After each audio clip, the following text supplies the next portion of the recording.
Yo, yo, yo, what's up? Guys, let me know if the sound is good. Let me know if you can hear me. Hello? Let me just make sure. No sound, huh? Check one, two, check.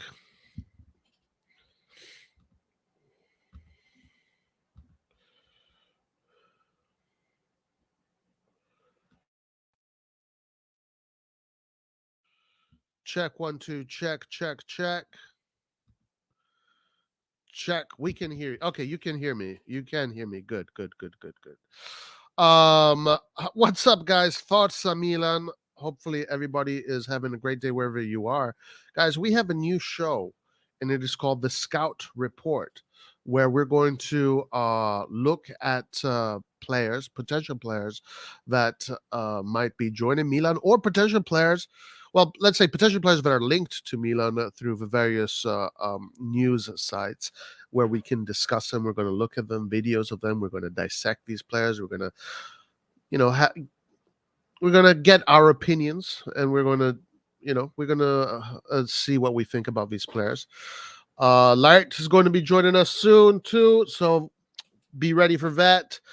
And then we're going to even take suggestions from the chat, and I want to know what kind of players you would like to see at AC Milan, and we can look at those players as well. But anyway, guys, before we get started, Forza Milan. It is Wednesday. Yesterday, apparently there was a game in the. I missed the game. I didn't watch the game. I didn't really care, to be honest with you. The Coppa Italia between Inter Juventus. I heard it was a really poor quality game. I didn't see it. I didn't watch it. I didn't really care about it. 1-1, a lot of drama in the end. Some more of those racial problems in Italy. Lukaku being abused racially, and some of those problems that really need to stop in Italy, and things need to be done about those kind of behaviors. And let's see what they will do. Let's see what they'll do. Today, Fiorentina and Cremonese are playing. I don't really care. Like, who cares about the Donald Duck Cup? Nobody cares about the Mickey Mouse Cup, the Donald Duck Cup. I don't know. They just don't matter. They just don't matter to me.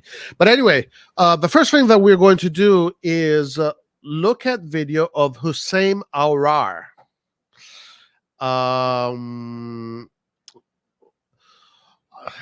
Amir, I'm not going to get into it.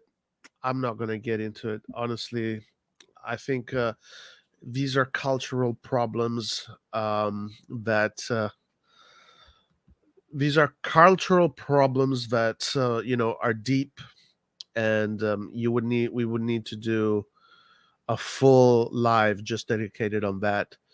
It's a shame that into 2023 we're still getting these kind of abuses. It's just a shame, and it's so bad just for the image, and it's just bad in general for the it just says that there is a certain toxicity there in the culture that needs to be addressed, needs to be fixed. But I mean,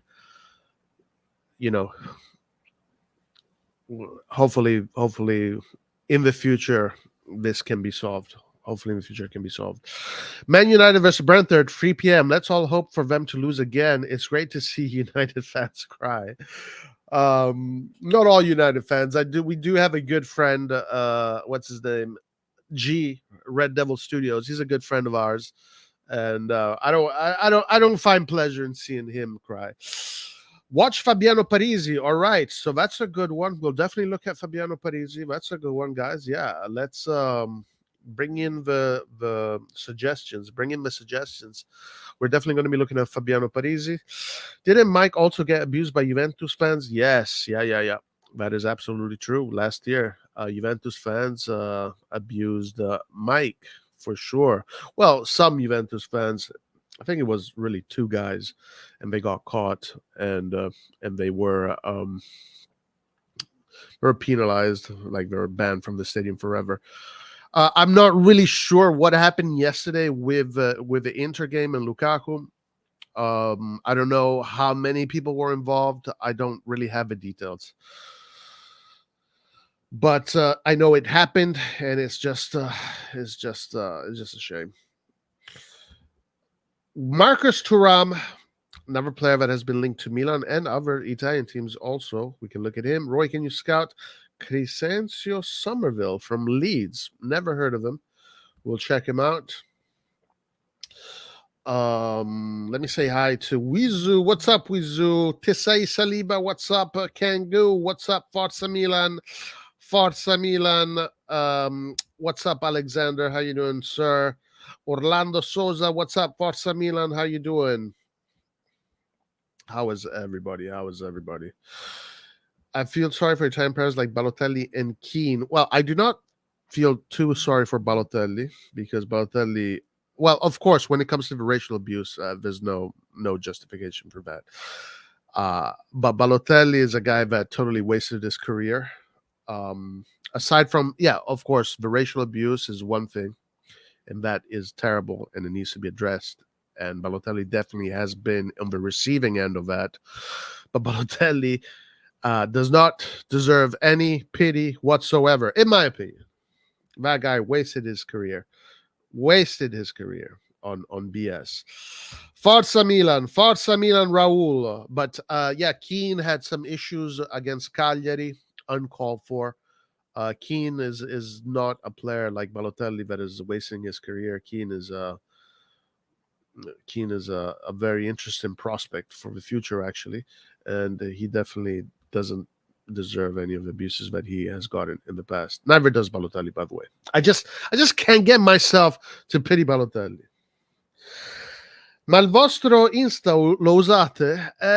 Non lo usiamo sempre. Non lo so, Laert è lui il signore che guida l'Instagram, però lo usiamo a volte sì, a volte no. Più che altro siamo qui su YouTube. Wasted career, yes, a wasted career, 100%. This guy right here. So there's some beef happening between RossonARI TV and another channel. We will be addressing that as well. Do not worry. We will be addressing that. Remember, here, guys, punches are not pulled. Here, guys, punches are not pulled. We do not pull out of fights. We embrace debate. We embrace fights. We embrace arguments. Punches are not pulled. Roy, who do you want for the striker position? For me, number one is Jonathan David, who would tear shit up with Leao up front. Jonathan David is absolutely fantastic. I have absolutely no doubt about the fact that if Jonathan David would come to AC Milan, he would be a great player for AC Milan because this guy is the real deal. He's technically gifted. He's got the instinct of the goal. He can give assists, goals. He's like a very, very skillful second striker. And the key word is skillful. And I would love to see Jonathan Davis at Milan, but I don't know if we can. I don't think he's reachable according to where we are as a club financially, because I believe. I mean, that would be great if we can get Jonathan Davis. But I believe that the competition for Jonathan Davis is very tough. And the EPL teams, guys, with their resources, it's very difficult to compete with them. I mean, we lost out to players like Scamacca against West Ham. We almost lost CDK to Leeds.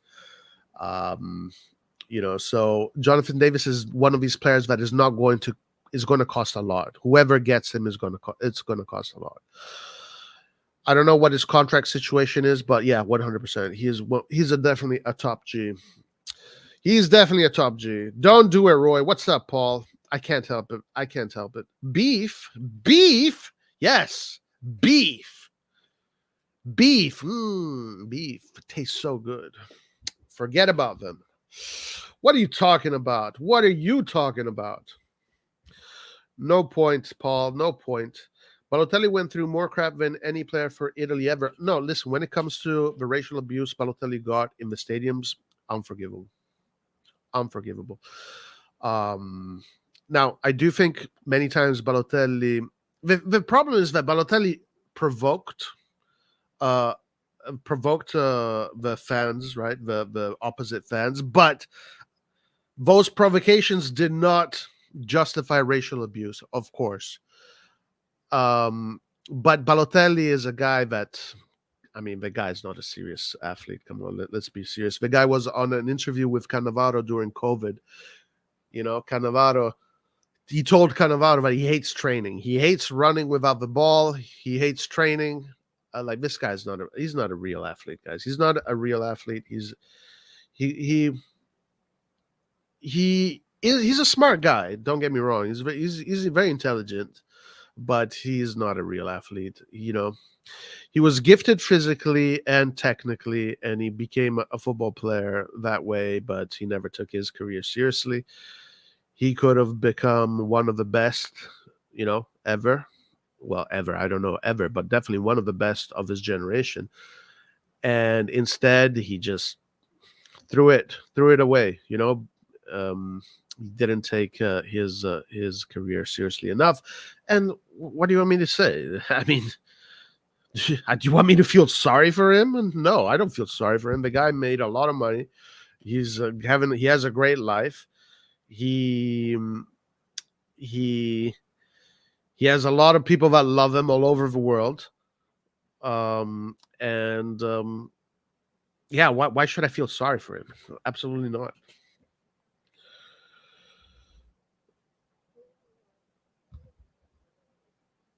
Socially occupied. He's talking about various views podcasts from yesterday's live. Yeah, yes, sir, yes, sir. And they did drop a video addressing me, and there was a lot of misinformation in that video. There was a lot of misinformation in the video they dropped, right? Maybe guys will scout that video, and we'll scout them. There was a lot of misinformation in the way dropped. Then I think, you know, calling our subscribers minions. I mean, I think that is, you want to say I'm classless? Nah, no way. Don't call me classless when you attack our subscribers. Okay, so let's keep on going. We got Matrix Comps in the house, guys. A legend of the game, a legend of the YouTube game over here. Mr. Matrix Comps, the number one compilation video channel on YouTube. And to top it all off, guys, he's a Milanista, and he does amazing Milan content. He does the best Milan content on the internet. If you want to see the documentation of the Scudetto of last year, what Matrix Comps, it's the best documentary of the Scudetto that I've seen done by anybody. So Matrix Comps, well, you want to talk about legend of the game? There you go, legend of the game. But Balotelli didn't provoke anyone. Or stop capping. He got racist abuse from both Italy and Inter fans. It's all BS. No, he was a provocateur. He definitely was a provocateur. And he definitely was. Now, again, yeah, the racial abuse is uncalled for, unforgivable. But he was 100% a provocateur. Hazard hated training too, and he was one of the best in the Premier League at one time. Yeah, but these players that, you know, don't like to train, and they don't have this athletic mentality, they can only sustain what they do for that amount of time in which their body allows them to do what they do. But you lose those capabilities pretty fast. By the time you're 24, 25, if you did not do the work between your 19, 21, 22, 23, by the time you're 24, 25, that's your second, essentially, that's the next category of the development of your body, going into the 27s, 28, 29, into your primes, 28, 29, 30, 31. If you don't do the work in the beginning, you will never get there. You will never get there. So Hazard, obviously a lot of talent, but he didn't take his career seriously enough. Antonio, what's up, my friend? How you doing? How are you? I'm doing well. How's it going? Great, great. Matrix Comps, the goats. Roy, did you watch the Aouar video yet or no? I don't know. We're about to start. Okay. We're about to start. I'm waiting for Light. Then we'll start watching the videos. I'm so excited for next week, man. Yeah, tell me Dude, why. listen, I like I said, I was born early 2000s, and so I was really little when Milan was went really far in the Champions League. 2003 we won, 2007, 2005 we lost the final. But and then I think the last time we were in the quarters was it 2011, I think, but even then I was a little bit young. But like this is like really the first time that I remember us going this far, which is crazy. And it means so much. And so like it's just like building up, man. And after the Napoli game this week, like I do have more hope, although I am also very nervous, and I hope that they're not going to get some sort of luck and whatever, because I have my weird theory. But I know that it's possible, and so I'm like very excited, and it's been yeah, this is like a unique position for me. Nice, awesome. What's up, Light? How you doing, my friend? How's it going? I'm good. I'm good. I'm good. How's it going, guys? Excellent, excellent. We're about to get into it. Matrix Comps is here, saying hello, and a lot of people are here. Oh, okay. Metrics Comps is the guy that does. Am I wrong? Yeah, he does the compilation videos, AC Milan compilation videos. Oh, that's amazing, man. Oh, thanks for joining us, and thanks for the amazing videos you always does. Absolutely. Paul says Matrix Comps is his own national holiday quality videos only. Yeah, that's true. D5, what did I miss? Who was even that random guy from yesterday? Guys, there is beef. There is a war has been waged. A war has been waged. And this war will be settled one way or the other. I don't know, man. Yeah, what's he talking about? It's not a war if you cannot win it, man. Wait, what happened? It's called masochism. You remember Various Views podcast? Your buddies? Yeah. So yesterday I mentioned them, and they appeared out of nowhere, and we started going at each other once again. It's fine. Listen. I want to say something. First of all, yeah, they dropped a video, or one of the guys there dropped a video on his channel, and he said a lot of stuff that is just not true. Like he first of all, he insulted our subscribers, and that was uncalled for. But second of all, like he said some things that are just not true. Like there's a little bit of misinformation there. There's misinformation there, and yeah. He wants to have a roundtable debate. I don't know. Maybe we'll give it to him. Maybe. Wait, is this on their main channel, or is it on like the individual guy's channel? On their channel, yeah. Okay, damn. He was upset because Selemakers scored a screamer, and now his opinion is not valid anymore, and that's why. It's just it's like he cannot accept the fact that his football knowledge is really low, and so he has to deal with something. It's painful, man. It hurts. Paul says Cassano is a bigger idiot than Balotelli, by the way, Roy, and I don't disagree with that. He is definitely the king of maybe Balotelli is at the top of the pyramid when it comes to the players that had so much talent and wasted it all. Like maybe I'm not even talking about Italian players. I'm talking about in general, football players in general. Like Cassano had incredible talent. He could have really been even a contender for the Ballon d'Or if he wanted. But what he wasted because of his brain, another unforgivable guy that I will never feel sorry for. You're too kind, mate. Yeah, man. Hey, you deserve all the accolades you get, my friend. You do a great job. You definitely do a great job. Yeah, you definitely do a great job. He said weird stuff in the video. Yes, he definitely did. He definitely did. What did he say? Because I didn't check the video. I just read the reply of Nathan and Saif on the comments, kind of defending us and the channel, which is nice. Oh yeah, absolutely, man. Yeah, that was very nice and safe, etc. Now, listen. First of all, he said that I called their podcast stupid. I don't think I've ever called their podcast stupid.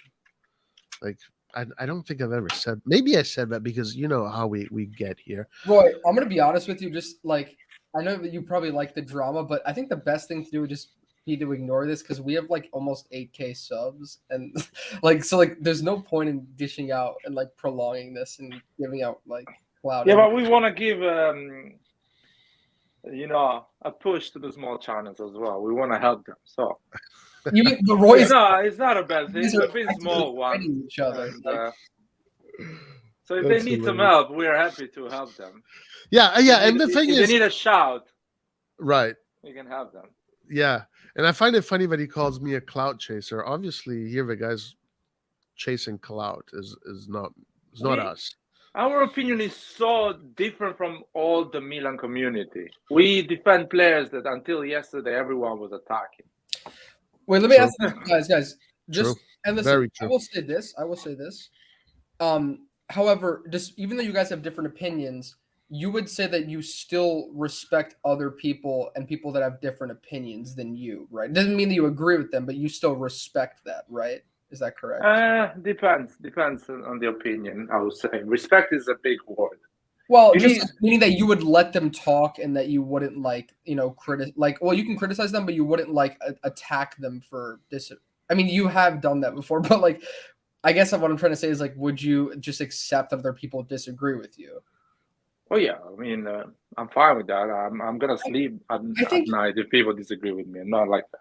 I think this channel is good in the sense that you let basically pretty much mostly anyone who wants to come on and talk can do that. The only thing is like sometimes though we get a little bit too intense and like attack each other, which is a little bit too far. But yeah, that's just like the one thing. Yeah, but if we attack each other about football, man, it's just football at the end of the thing. We're attacking you.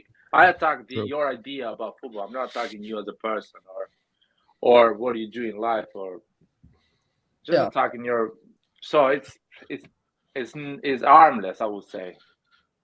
You as a person, as an individual, still I value, and I'm not I don't think less about you as a person because I think your idea is stupid or you have a bad take in football.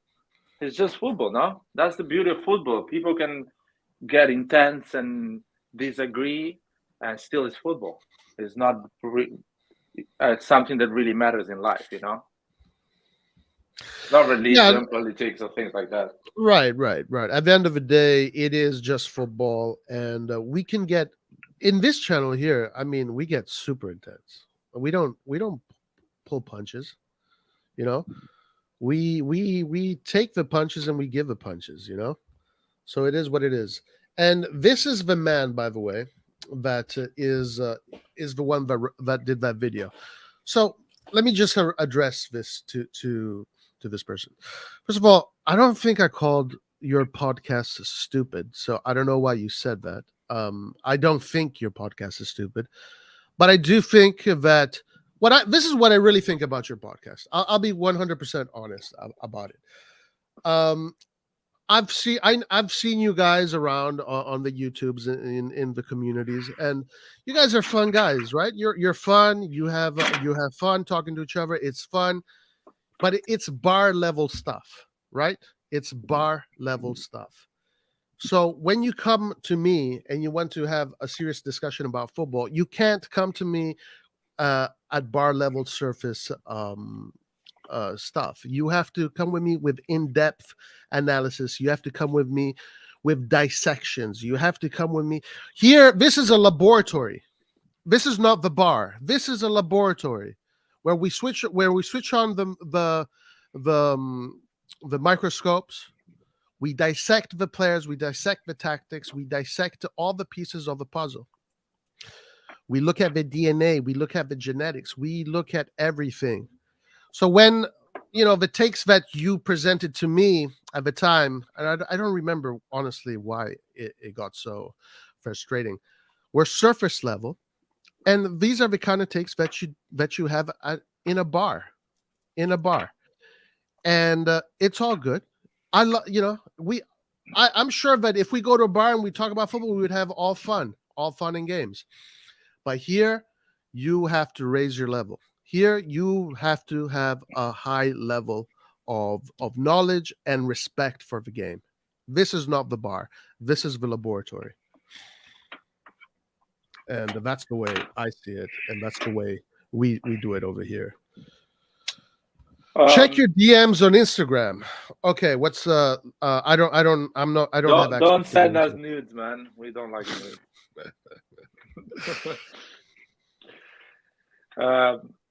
I know nothing about their channel. What they talk about, by the way, is a Milan channel or is it's a channel. No, I think there's Milan, there's a Benfica guy, and there's an Arsenal guy, and it's and then English speakers, yeah.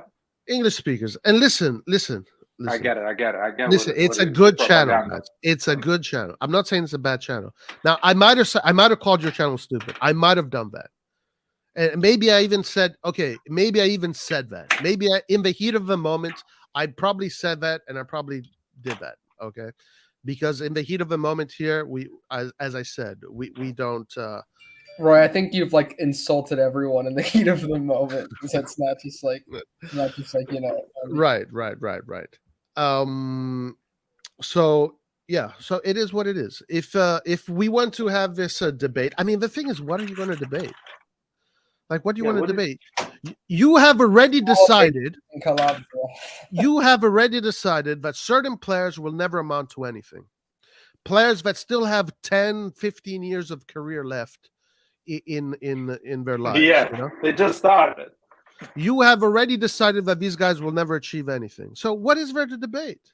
Do you have a crystal ball, my friend? Do you have a crystal ball? Can you I mean, if you have a crystal ball, tell us when Milan is going to win the Champions League next, because I want to know. Give me the numbers of the lottery, man, if you have the crystal ball.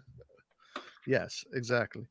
But yeah, we will organize something, and we'll definitely do this for sure. Every action has a reaction. I have a clip of you calling our channel stupid and saying we suck. I mean, okay, right now, I'll be honest with you, I don't really feel that way. I don't think your channel is stupid, and I don't think you suck.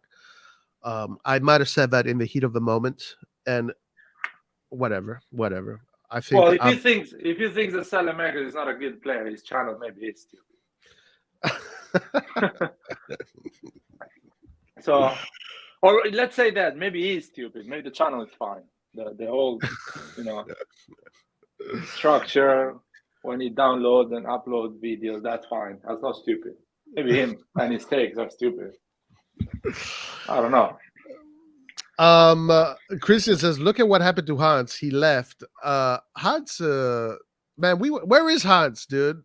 I want Hans to be back on the live. CDK. CDK, man. Diaz is killing it. Hans is like, fuck it. I guess you did both. Though. I don't want beef at all, but we felt disrespected.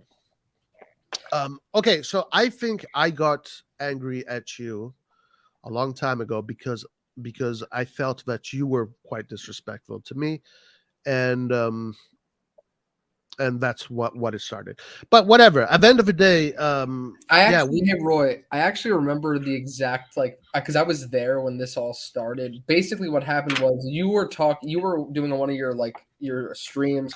I think I was there or in the chat, and basically I think you were hyping up like Salamakers or someone else like that, and then he commented saying that like you said something about those players, and then you kind of just kept on going off on his comment. It's like what you do with old Chunk in the chat, you would just disagree strongly and just be like, what the fuck are you talking about, and you would just just counter what he was saying. And so because of that, I think that's kind of where this all started. But you do that with everyone in the chat, so it's just how it is. Right. And Socially Occupied says, we gave you a layup and you dropped the ball. Bruh, I don't want your layup. take that ball away from me, bro. I don't want to be nowhere near your balls, my man. Take that layup away. I don't want it. It's a chill channel with a group of guys talking about. And yeah, I agree. It is a chill channel of guys talking about sports. And you know, sometimes there's some very bad takes there. And then, you know, after months go by and these players grow and they have experience, they play in the Champions League, they start to go in the national teams, they play in World Cups, they play in Euros. By the time these players are 28, 29, maybe they have a lot of trophies under their bag. And you, 10 years earlier, were saying, this guy will never amount to anything. Guys, Right. Yes, what's up? I wonder the Arsenal fan what he was thinking a year ago about Granit Xhaka, and now he's going to win the Premier League probably. I wonder what he was thinking about him, because these guys have the truth. They know everything about football. They understand talent. I bet he was criticizing Granit Xhaka and a lot of Arsenal players for not making the top 4 last season, and now he's twerking about Arsenal, saying how good is his team, but that's fine. Yeah, I've seen supporters like this all my life. Right, and we've had these kind of, not only just Milan fans, but just in general. Like I remember in the early 2000s when people were talking about Pirlo and Gattuso. Like those two guys will never amount to anything, especially Gattuso, right? Especially Gattuso. People were saying Gattuso will never be anybody. Look at this guy, can't even pass a ball a meter away. Like these kind of takes are common. They are common, but I think you need to revise the way you analyze football, because you know you have to give these players a chance, right? Wouldn't you want a chance? Wouldn't you, as a person, would like a chance? Wouldn't you want people to give you a chance to become great at whatever it is that you do? So you have to have the same common courtesy to other people, right? Especially when it comes to these young players, you don't know how they're going to develop. You don't know. Some of them maybe are going to get lost, but some of them by the time they hit that magic age of 25, 26, they're ballers. I mean, just look at how Krunic has developed in these past years. Let's look at the Krunic of Empoli, compare him to the Krunic of today. Look at how much evolution we saw from that player. How can you just dismiss, you know, the evolution and the growth of players? You know, it's very poor. It's a very poor way of analyzing players, and these are poor takes. And again, Laird, we've seen at Milan many players that a lot of people would have said they were never going to amount to anything, but these players with Milan achieved big things. I've been a Milan fan just as long as you, if not longer. Guys, we are Milan fans. Gave you okay. Mutual respect. We just disagree. I have never disrespected you guys. I disagree with you all the time. Like I've just gotten used to it, to be honest. Like, you know, like it's nothing personal, guys. Let's just move on. This is dumb. Yeah, no, I mean, damn, me and Laird have had some crazy fights. Laird, the Super League. So what Paul is saying, Laird does exactly the same. Man, whenever all the fan base wanted Leao to be sold and buy Damsgaard, when it was called Lazy Leao, me and Roy was saying Leao is a great talent. We should keep him. He's not lazy. He's just growing and he's learning the game. And actually, Roy was saying that Leao is playing out of position because Pioli is playing on the striker, but he's a wing. We were defending Leao when everyone was saying lazy Leao, when people were abusing him racially on social medias. Yeah, those Milan fans, those 90% Milan fans that agree with you about Selemakers being a shit player, they were criticizing Krunic, they were criticizing Benacer, they were criticizing lazy Leao.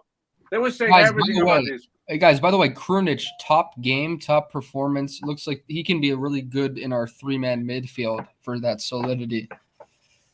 I was impressed. He did really well.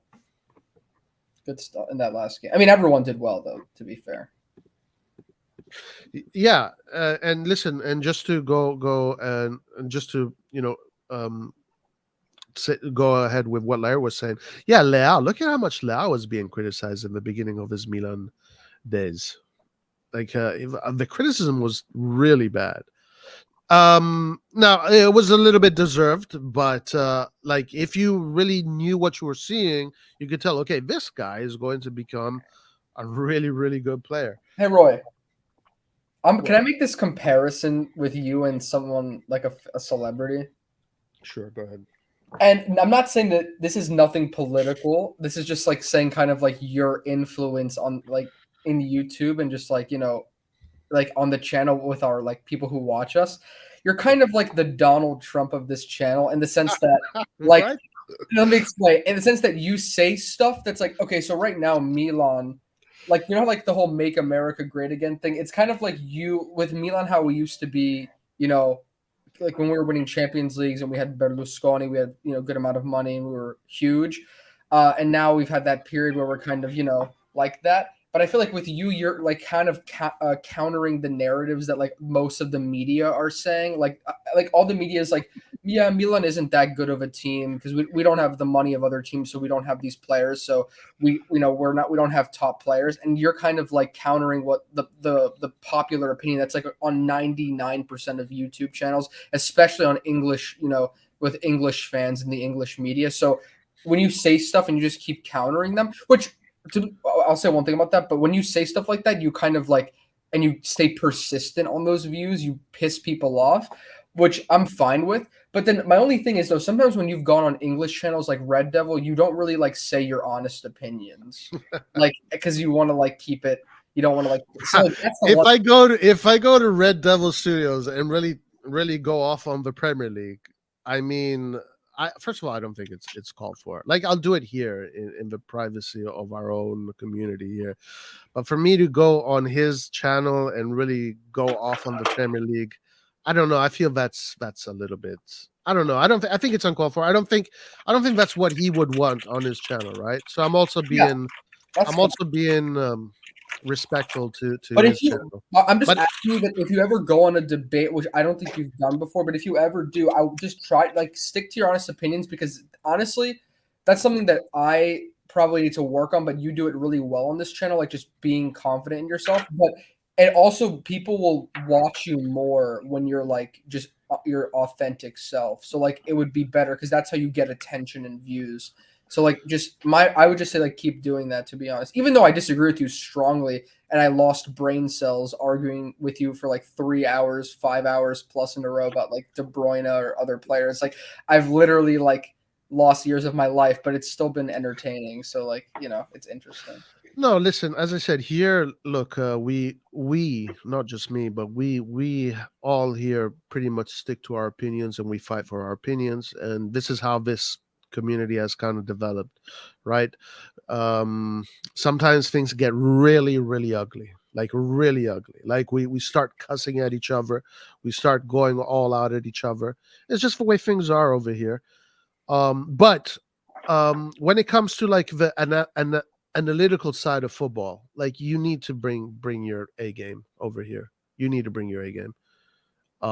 You can't just tell me shit like, okay, like for example, this guy yesterday said the only reason why AC Milan won the Scudetto last year is because Rafa Leao, right? But we all know that there's so much more to that, right? There's so much more to that.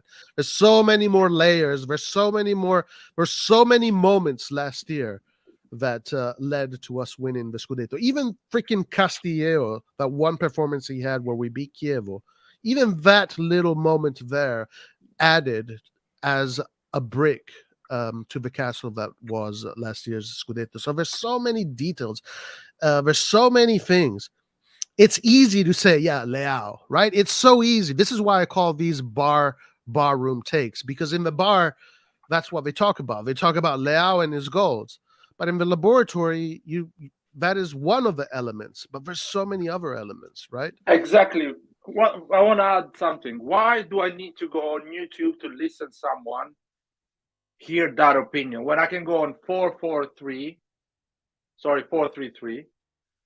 or whatever, BT, whatever is that, and they're gonna say that thing. You can say it on Twitter. 12 years old can say that on Twitter. Milan won the Scudetto because Leao. Why should I go on YouTube? That's why you should not get offended when we say that's a stupid take, because it is a stupid take. What are you going to say about Mike Magnan, Teo Hernandez, Tomori, Kalulu, Benacer, Kessie, Tonali, Giroud, and his 12 goals? All the players that contributed, just Leao. I mean, come on, man. If you do takes like this, of course people are going to say your channel is stupid. Guys, by the way, our 100%. channel, when the summer before we won and when we were doing all these transfers, I remember we were on the transfer stream like almost every day. Like we were covering these players. And I'm going to be honest, like I know Roy could like say this didn't happen, but Roy and Nathan, for example, they weren't really excited about Giroud, for example. I'm not saying he was like fantastic, but he did his job. I thought he was a good player, but we've been right and wrong at different times. And you know, also we were talking about Magnan and Donnarumma, and there was a lot of like sentiment about that when that happened, and a lot of concern. You know, like we've all disagreed and been there, but I think you know it's just like we still have room to all share our opinions, and like we cover a lot of in-depth things. Like we were doing a lot of like we're analyzing Magnan, analyzing all the new transfers all the time, watching all these videos. Even players, you know, Milan's linked with all these players. We end up only getting maybe like one or two usually, but we literally watch all of the players and go in depth and talk about what they do. And yeah, so I feel like it's a strong channel like that, and you have to. It's like really for like the super Milan centered, passionate fans who like think about Milan every day and that want to watch it all the time. The other channel, from what I've seen, is a broader football like you know, encompassing channel. There's nothing wrong with that. It's just different, you know. So I think we need to. There's no point in like you know debating this. It's just different channels. No, I agree with that. I agree with that. And again, like I've seen some of these guys on the different podcasts, like Milan Weekly podcast, etc.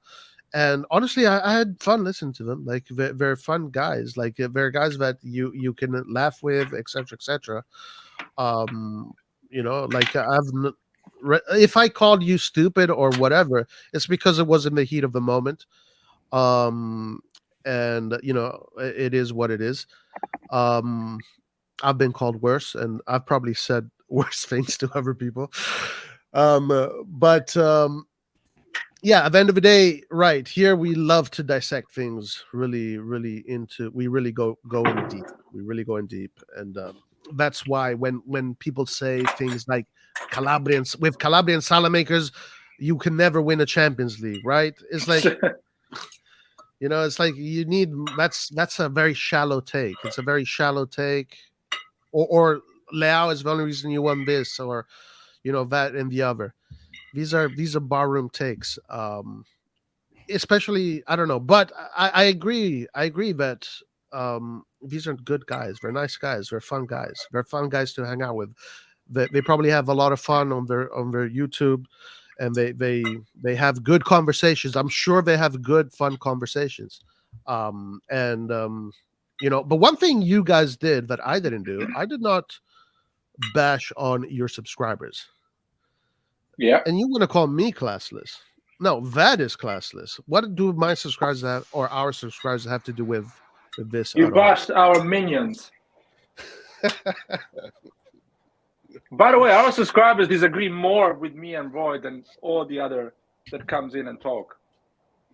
True. Majority True. Of them. It's like it's crazy. I wish I had majority of my subscribers agreeing with me. I'm dreaming about a day like this.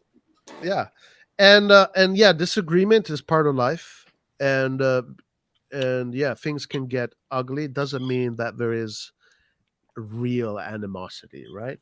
It's not real animosity, but it is part of the game. Santiago Jimenez is being linked to Napoli. Wow, Lille too.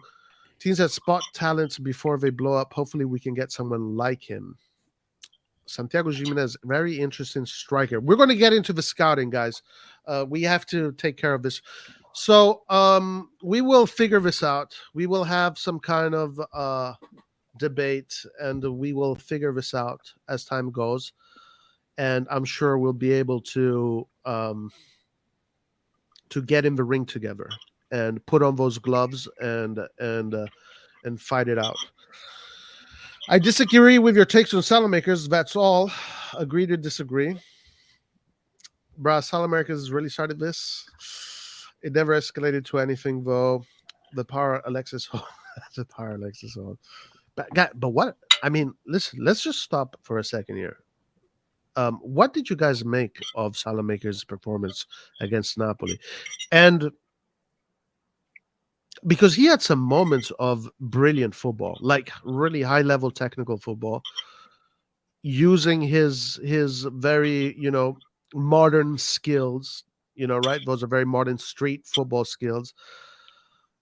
What do you guys think? Do you think he's going to be able to play that kind of game consistent? We know that off the ball, the work that he does off the ball and the work that he does for the team, that is consistent.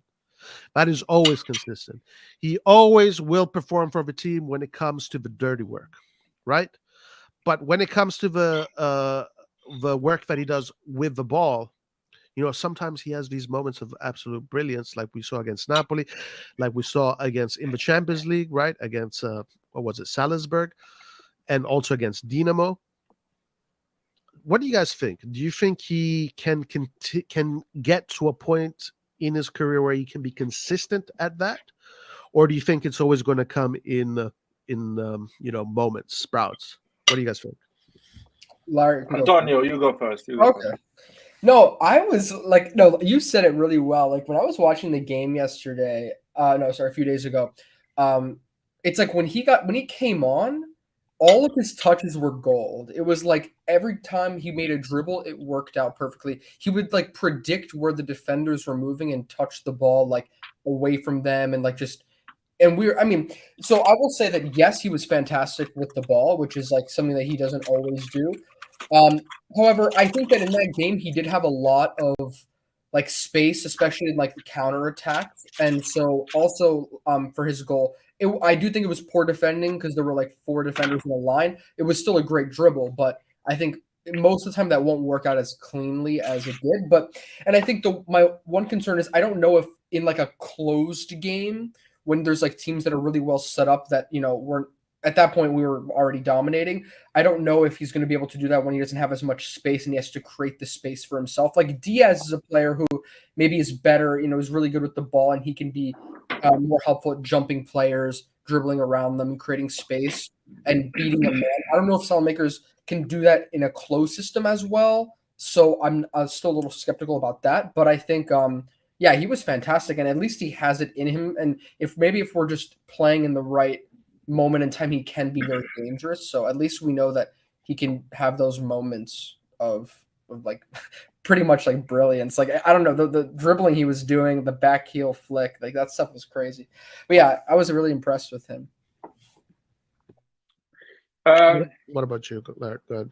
For me, Salamakers is going to be a late bloomer, and I'm talking about output, because about performance, he is giving everything, and he is extremely useful to the Pioli system. So he's an extremely valuable player for Milan. And but in terms of output, and when even the idiots will realize he's a good player, it's going to happen later, at the age of 27, 28 for him. It's a bit like Brozovic with Inter. Brozovic has been 8 years at Inter, and for the first 4 years, Brozovic has been hated by the Inter supporter. I know that because my brother is an Inter supporter, and I know what he was saying about Brozovic and how bad Brozovic was in the first 4 years at Inter. And what I'm saying, when I say bad, I don't mean like bad. I mean not at the quality that he's providing right now. And at the age of 28, 27, 28, Brozovic became the player that we all know. Croatia national team, playing finals, semifinals, playing for Inter, winning trophies and playing incredible football. So I think Salamakers, you will see the real Salamakers, the full potential Salamakers at the age of 27, 28. He's 24 now. He's going to be 24 this summer. So I think for the next 2-3 years, he's still developing. And I just need self-esteem and the supporters to actually support him and love him. Because he loves Milan. He wants to stay at Milan. Yeah, I agree. 100%. Omar says the amount of intense fights that started on this channel because of Salamakers. Remember a time Roy banned us from mentioning Diaz or Salamakers, or else you. I remember that time actually. I remember that. Yeah. That was Hey cool. guys, I want to ask you just a question. So, I know Liar said he's going to be a late bloomer, but Yes. do you mean like when you say that, do you mean in terms of like, do you think he's going to bloom offensively, like with the ball and his like goals and assist contribution? Everything. He's gonna be like even the guy walking in the street that watches football, watches just highlights, will say, "Oh, Selemaker is a top player." That's what I'm saying. And don't make mistakes. De Bruyne became incredible in terms of output and numbers at the age of 20, 25, 26. A lot of players, they started to provide and create after the age of 25. So for a reason or another, majority of the players start to perform at the highest level at the age of 25, 26. That's why it's called prime for a player. Yeah. So, yeah, my honest opinion is I Very don't true, very necessarily agree that he's going to become like a super big goal scorer, like assist, get those numbers.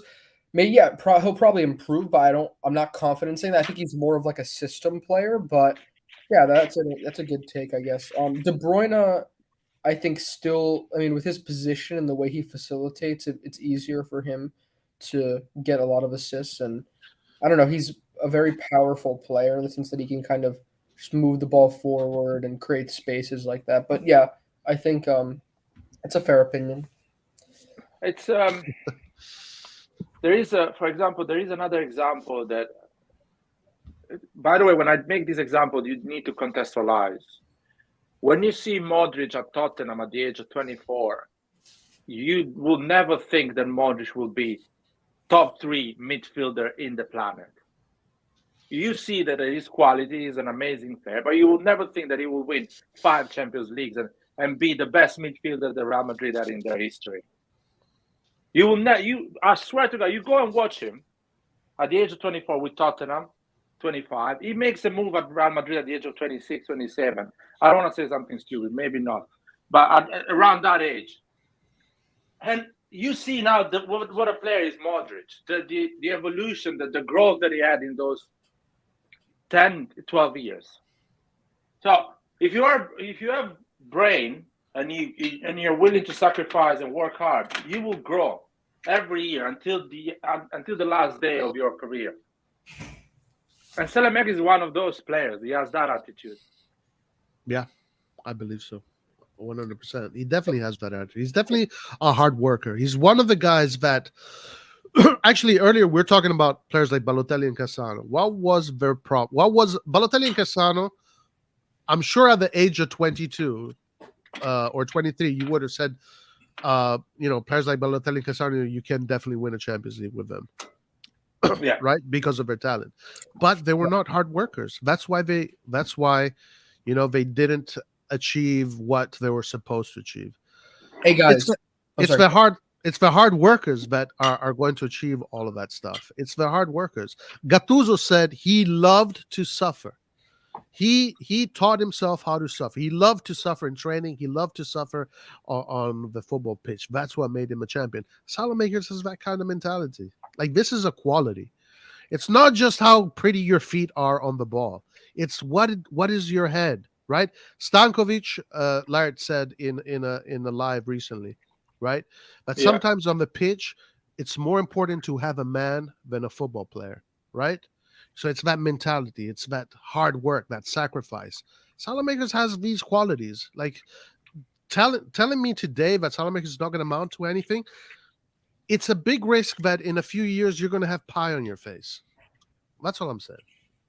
Sorry, guys, I want to say a few things. No, I want to say something just about this channel, but also, yes, I think we also, none of us can really be sure like what will happen because, like you said, there's mental factors, there's like innate quality factors because not everyone can be Messi if they work hard. So like you don't really know for sure how it's going to play out. But yeah, I agree that there's a good possibilities for him to improve. But But I want to say something with this channel, like just two examples, right? Like just to emphasize like the stuff that's happened. Like on the one hand, I'm gonna say two like things that I've been on both sides on with Roy and Lyre and other people. In the past, obviously, I mentioned the De Bruyne debate that resulted, and among other, and also other debates, in my dad leaving the channel and like being permanently pissed off at Roy. So like that's happens here. The key is just like to kind of just not take it so seriously. But my dad obviously is very serious, so that stuff happened. But on the other hand, this channel is also great because when we make, like, when we just like say stuff without any fear, we make predictions, and I'm going to commend Roy on this one, on like players like Kvaratskhelia, who we were all watching his highlights like two and a half years ago when he was on Rubin Kazan, because Milan was linked with him in this like multiple summers ago. Roy literally said he was a future Ballon d'Or winner by watching his Rubin Kazan highlights. Like that stuff.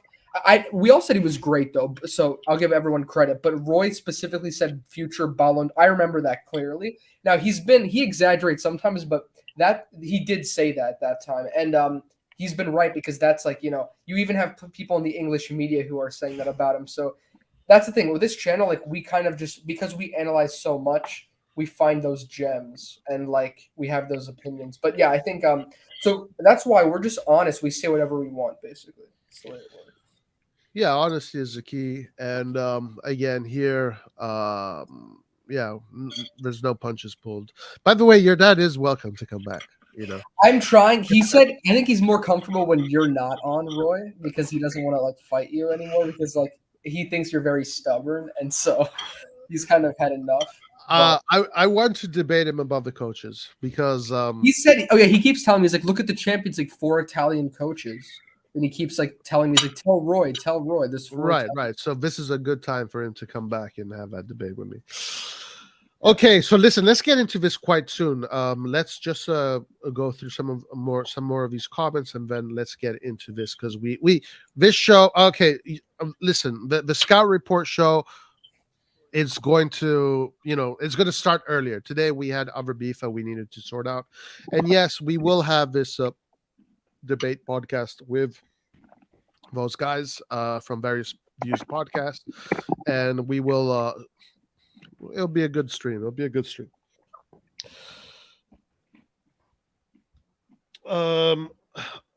Okay, dressed in Arsenal, Laert's the exact same thing can be said about you. 1 minute you want love, and next you're sucking him off. No, this is the old one. I replied to this one. Okay. You put a tweet out and someone had opinion. The beautiful game right. But okay, whatever. Let's save it. Let's save it for the actual fight, right? Let's save this for the actual fight. I can provide in-depth analysis on Milan, but I choose to keep it short because our channel isn't centered around Milan. Okay, all right. I always support Milan channels. Talk about Salamakers. Oh my God, what a player. Actually enjoy your depth content. Thank you. Appreciate it. Leao is easily the most criticized player on this team. Well, I think he should be, first of all. I don't think he is, though, but I think he should be because he is the one with the highest demands.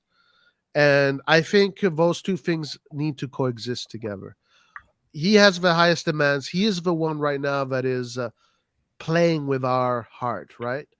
We don't know if he's going to stay. We don't know if he's going to sell him. He has this 10 games of doing nothing. I mean, nothing. I mean, of no output whatsoever. So I think the criticism for Leao is called for. What do you guys think? Or what do you guys think? This is not true what Paul is saying, because some moments of the season is always Selemakers, Calabria, Krunic. There was a period that was Krunic, Pioli's fault, Gabbia, Tataruzanu. These are the players that always get the blame when we lose or when we don't win. These are the players that we say, that people come in the chat and say, we're not going to get anything with these players. We need a better right wing. Everyone is blaming the right wing every time we lose a game. True. Every time we do a 0-0, we don't score a goal, we're not going to do anything without the right wing. That's who they blame. Even if Leao put down 2 satellites and never hit the goal, and never created a chance, still the problem is the right wing when we don't win. That's the thing. So people say most of our chances come from the left wing, but they don't see it that the goal of Salamakas came from the right. The goal of Diaz came from the right. The assist for Leao came on the right. The right creates a lot of chances, creates a lot of output. Yeah, the right side of AC Milan is actually a key element to the success of this team, because of course the left side is where the nuclear weapons are, right? But on the right side, that's where the ship is. That's where the tanks are. That's where the infrastructure is. The balance that these two, the left side and the right side, are.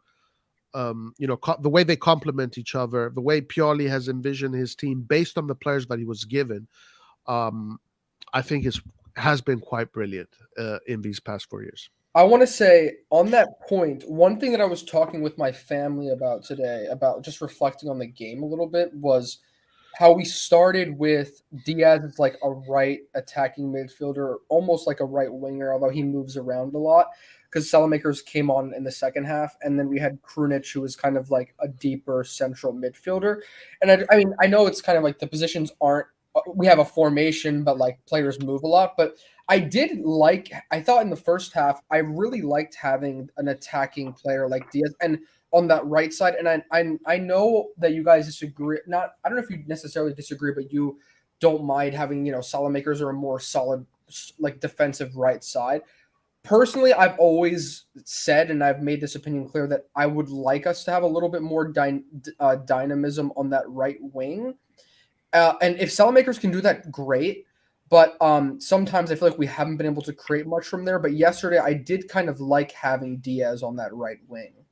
I mean, I'm not saying Salamakers was great too when he came on, but I to start the game off, I liked having Diaz there. I think that it worked out because we attacked a lot from that side. We usually attack from only the left, and we actually had chances from both the left and the right yesterday. So or a few days ago, sorry. So it was a good all around attacking performance. Yeah, no, the team works that way, and the balance that you need in a situation like that is created by the inclusion of Krunic in the middle. So that balance before many times was on the right. Sometimes it's in the middle. When that balance comes from the middle, yeah, you can put a more offensive player on the right, and it definitely works for sure. It's one of the solutions that Pioli has. I like Brahim Diaz in that role as well. It depends on the teams as well. Depends on what team you're playing against. Not every team is the same, so you cannot put Brahim Diaz always on the right. Some days you need Salamakers, Messias, or some days you need Florenzi in that right side. So it depends a lot. Yeah, I agree. Also, another point I wanted to ask, or just question to ask you guys, two things. My dad actually was thinking about this, but first I want to say, is Diaz injured? Is that true? No, he's fine. He's fine. Is he okay? Yeah, the reports are saying that he's fine. Because I'm in school, I don't keep up as much as I used to, but I just heard it from some people. But that's good. I was gonna say if he was, or if we needed to rest him, what are your thoughts on playing De Ketelaere as like a right wing or right attacking midfielder? Because according to my dad, and I mean I've also seen this, a lot of his highlights from Club Brugge and his games, he would kind of start off on the right side and like cut inside with his left foot. And I don't think we've never tried to play him there. He's always either been like, very central or like a striker almost. But I feel like, we need to try something because like nothing has worked out for him so far. Like, would you be open to trying that out? I mean, would I be open? Would Pioli be open to try that out? I don't know. I mean, the thing is with CDK is that obviously the guy is still in this phase where he has to adapt to the Serie A, to life at Milan. I mean, from what I heard, like just a month ago, like he hasn't learned Italian yet. Like, like things like this are going to make it difficult for him. I think with him, it's not a matter of position. It's not a matter of tactics. It's a matter of his physiology first, adaptation to Serie A. As far as tactic goes, I think today, based on where he is, his best position is the center forward role. as a false nine. And the reason why is because as a false nine, you don't need to press like a maniac. If you're going to play on the right, you have to press like a maniac because Leao is not. So you have to press like a maniac. One thing that Brahim Diaz does very well when he does not have the ball is press like a maniac. The guy is a Tasmanian devil. He is a little Tasmanian devil, and he will press you. He'll make it super difficult for you to do anything. CDK just seems to not have that quality as of now. He needs to develop that quality. So that's my opinion. It's hard to say. I don't know, like, what is your take on this? Yeah, you explained it perfectly. The problem for CDK is not the position when he has the ball. The problem is really bad off the ball. Let's face it. He's not good at high press. He's not good at covering the pitch when he does not have the ball. So if you think of the starting 11 against Napoli, the worst player of pressing and off the ball that we had in that starting 11 is Leao. And still Leao is an incredible player of pressing, covering the pitch. So the worst is still way better than CDK at pressing and covering the pitch of the ball. Yes, good point, yeah. And Leao, and believe me, I'm pretty sure Pioli does not even ask Leao to do that, and Leao still does it. So CDK is so far away from that I would not start him. I would put him always in the last 20 minutes because in the last 20 minutes the game is more open, is more breakdown. So he's gonna find more space. He's gonna get more balls to create something and get more self-esteem on his game. But not starting, absolutely not. I will start. I don't know. I will start Selemakers on the right. I will start Messias. I will start Florenzi, but not CDK. CDK is not good at pressing. He's not good at off the ball game. Yeah. So 2 things. That's a fair point. Yeah, pressing, he's not that well. I'm just more of like, I mean, I'm not saying we do this against like Napoli or anything. I was just saying maybe against Empoli we try it out because like I'm just trying to do something for this guy because nothing has worked out at all. And of course, it's not. I also agree. It's not just a simple position change that would make a huge difference. He has to improve a lot, but maybe this would make him feel a little bit more comfortable. I don't know. I'm just trying to find ways to get him into the team somehow. That's fair. But I'm just saying maybe try it out. But I also wanted to ask you guys, just like generally, do you guys have any plans like this weekend or like before Wednesday next week of like any lives for the Napoli game? Because I feel like this is of course. We're going to be doing lots of lives. Yeah. This is big stuff. Yes. Last 2 weeks, there was a little bit of a break. But right now, this month, there's going to be definitely a lot of action on the channel for sure. Paul says minions isn't the right way to refer to the subscribers, and you know this, Tim. Everyone is allowed to have opinions. I don't even agree with Roy, but do not call the subscribers minions. That's a good way to start a beef for sure. Yeah, we all disagree with Roy most of the time. There is space for us to talk. Antonio has no clue. I think he was talking about Laird here. He was calling Antonio Laird. He's talking about why is he getting involved. Laird is the main G in this channel. Of course, he's going to get involved. I was waiting for Laird to say Diaz well done for not being stupid and saying Diaz Laird, blah, blah, blah. Listen, we're going to get into this, guys. We're going to organize a live in which we can debate all these things. Just make sure to bring your boxing gloves. Actually, boxing gloves, MMA gloves, or knuckle bear fighting. What do you guys suggest? Protect your balls. What do you want? if you have a pair, to come over and cockfight, fight some chickens. Honestly, I think it's a whole. I don't think it was a misunderstanding, man. But listen. We're going to have this live. We're going to have this live. Don't worry about it. And it's going to be fun. At the end of the day, we're going to have fun with it. So it's all good. And we don't get offended. We actually can hold it. It's fine. Yeah. I get angry, but not offended. Difference. I will remove the video. No, don't remove the video, bro. Don't remove the video. Royce. Okay. Listen. Yeah, Let's Roy, this is you. get started. Guys, I even have una sigla, Lart. I prepared a sigla. Are we guys ready to get the show started? Finally, 1 hour and 11 minutes. Yes, let's do it. Let's get the show I started. for another 30 minutes though. But yeah. You're taking this thing seriously, man. You're gonna make these kids dream about players Milan will never buy. I like that. Well, actually, Aouar is a free, so it's possible. We know that we love those. Adopo, man. Paul wants Adopo, so we're pushing for him. I'm calling Massara, Maldini, just for Adopo. All right, guys, here we go. The scouting report starts in 3, 2, 1. Let's do it.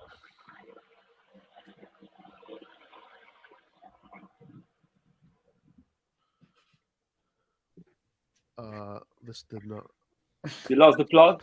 This did not work at all. The high energy. Hold on. Let's try that one more time. The scouting report starts in 3, 2, 1. Let's do it.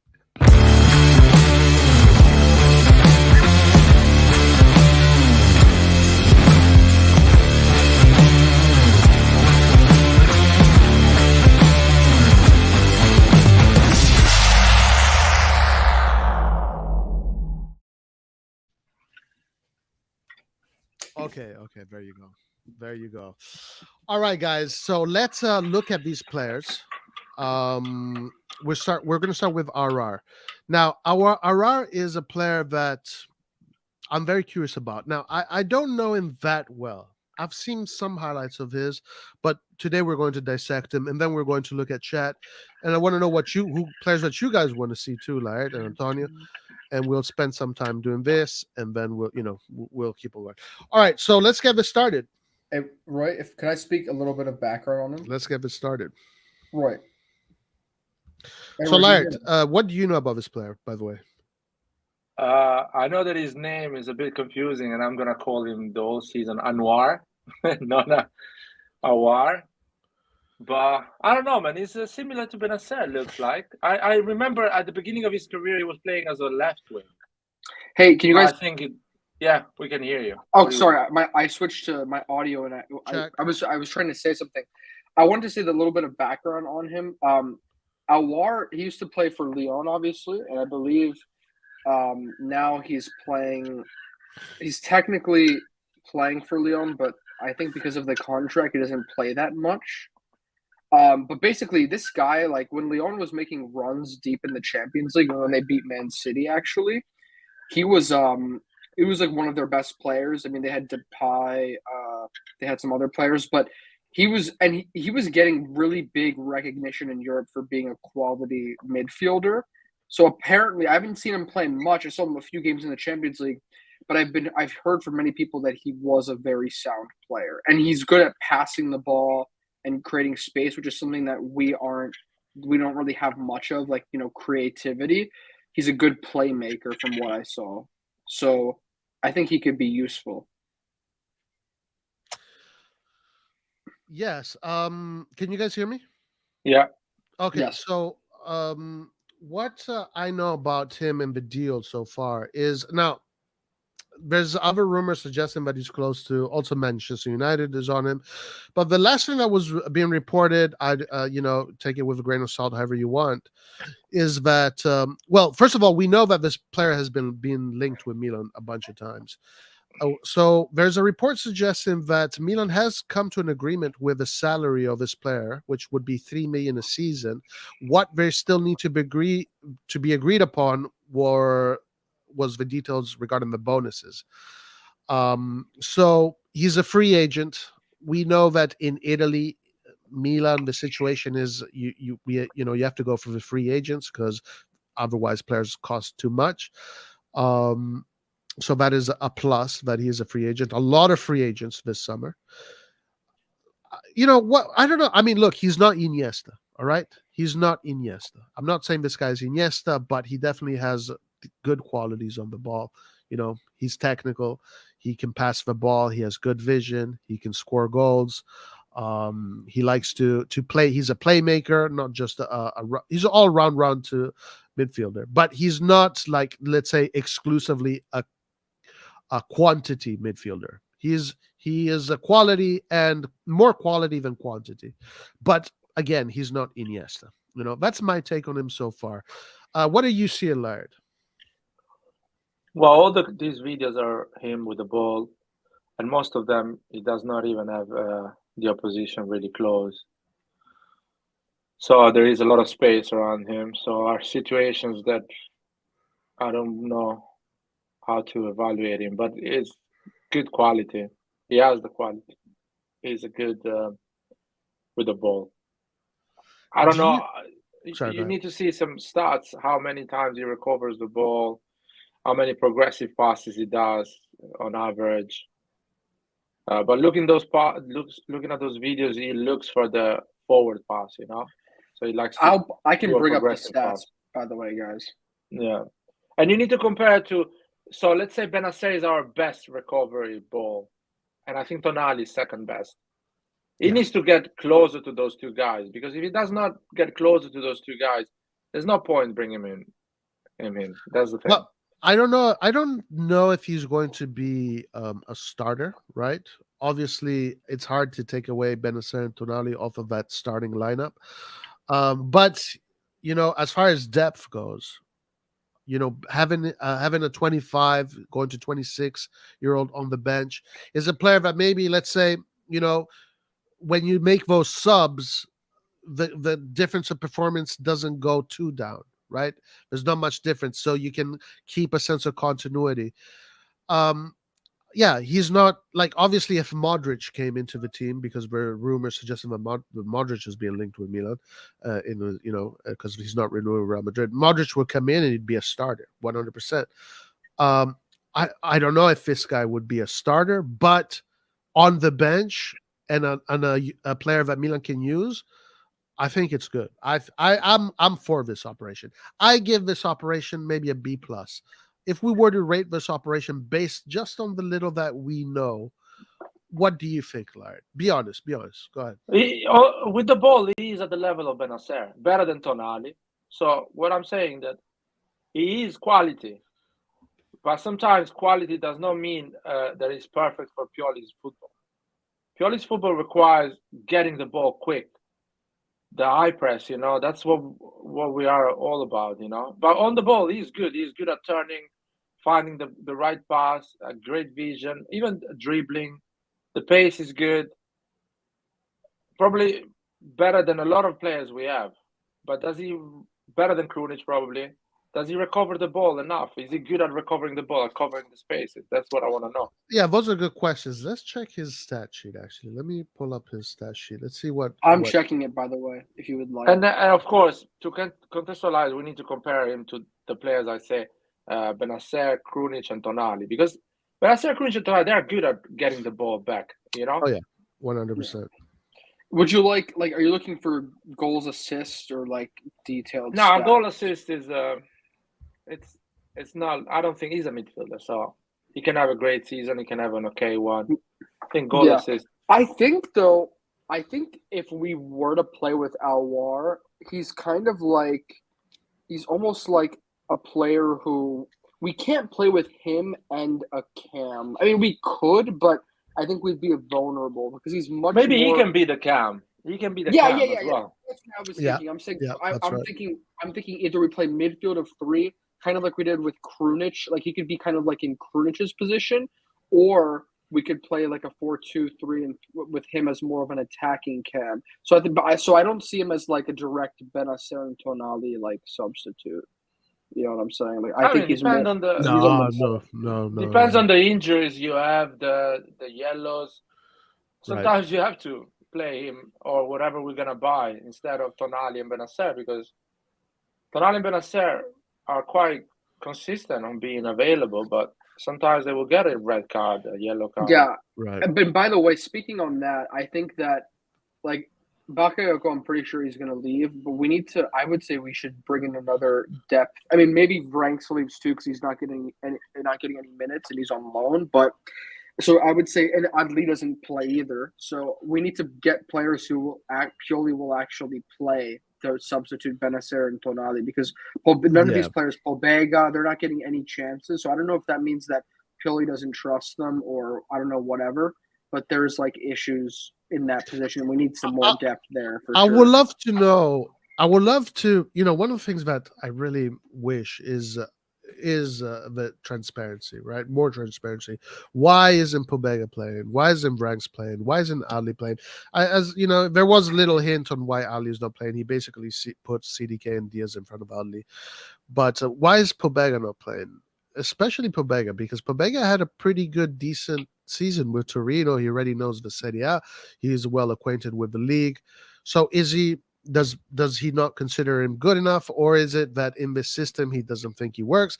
Because the times we did see Pobega come in, we did see glimpses of really good things there. I mean, he scored some nice goals, and he's a player that plays simple, but he's a player that can give you physicality. And so I wish I knew what was going on with Pobega and all these other players. I wish I knew. We can only speculate at this point. Antonio, do you got those stats or? Yeah, but like, are you looking for like what stats do you want? I have this on the score sheet right here.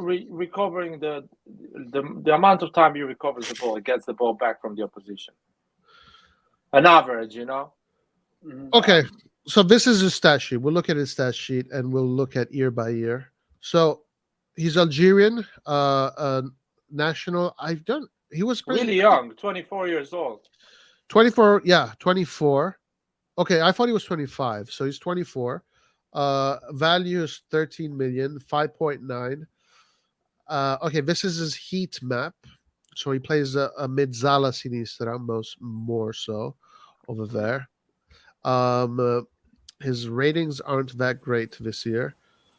He played 12 games, started 6, so he's definitely not even in contention.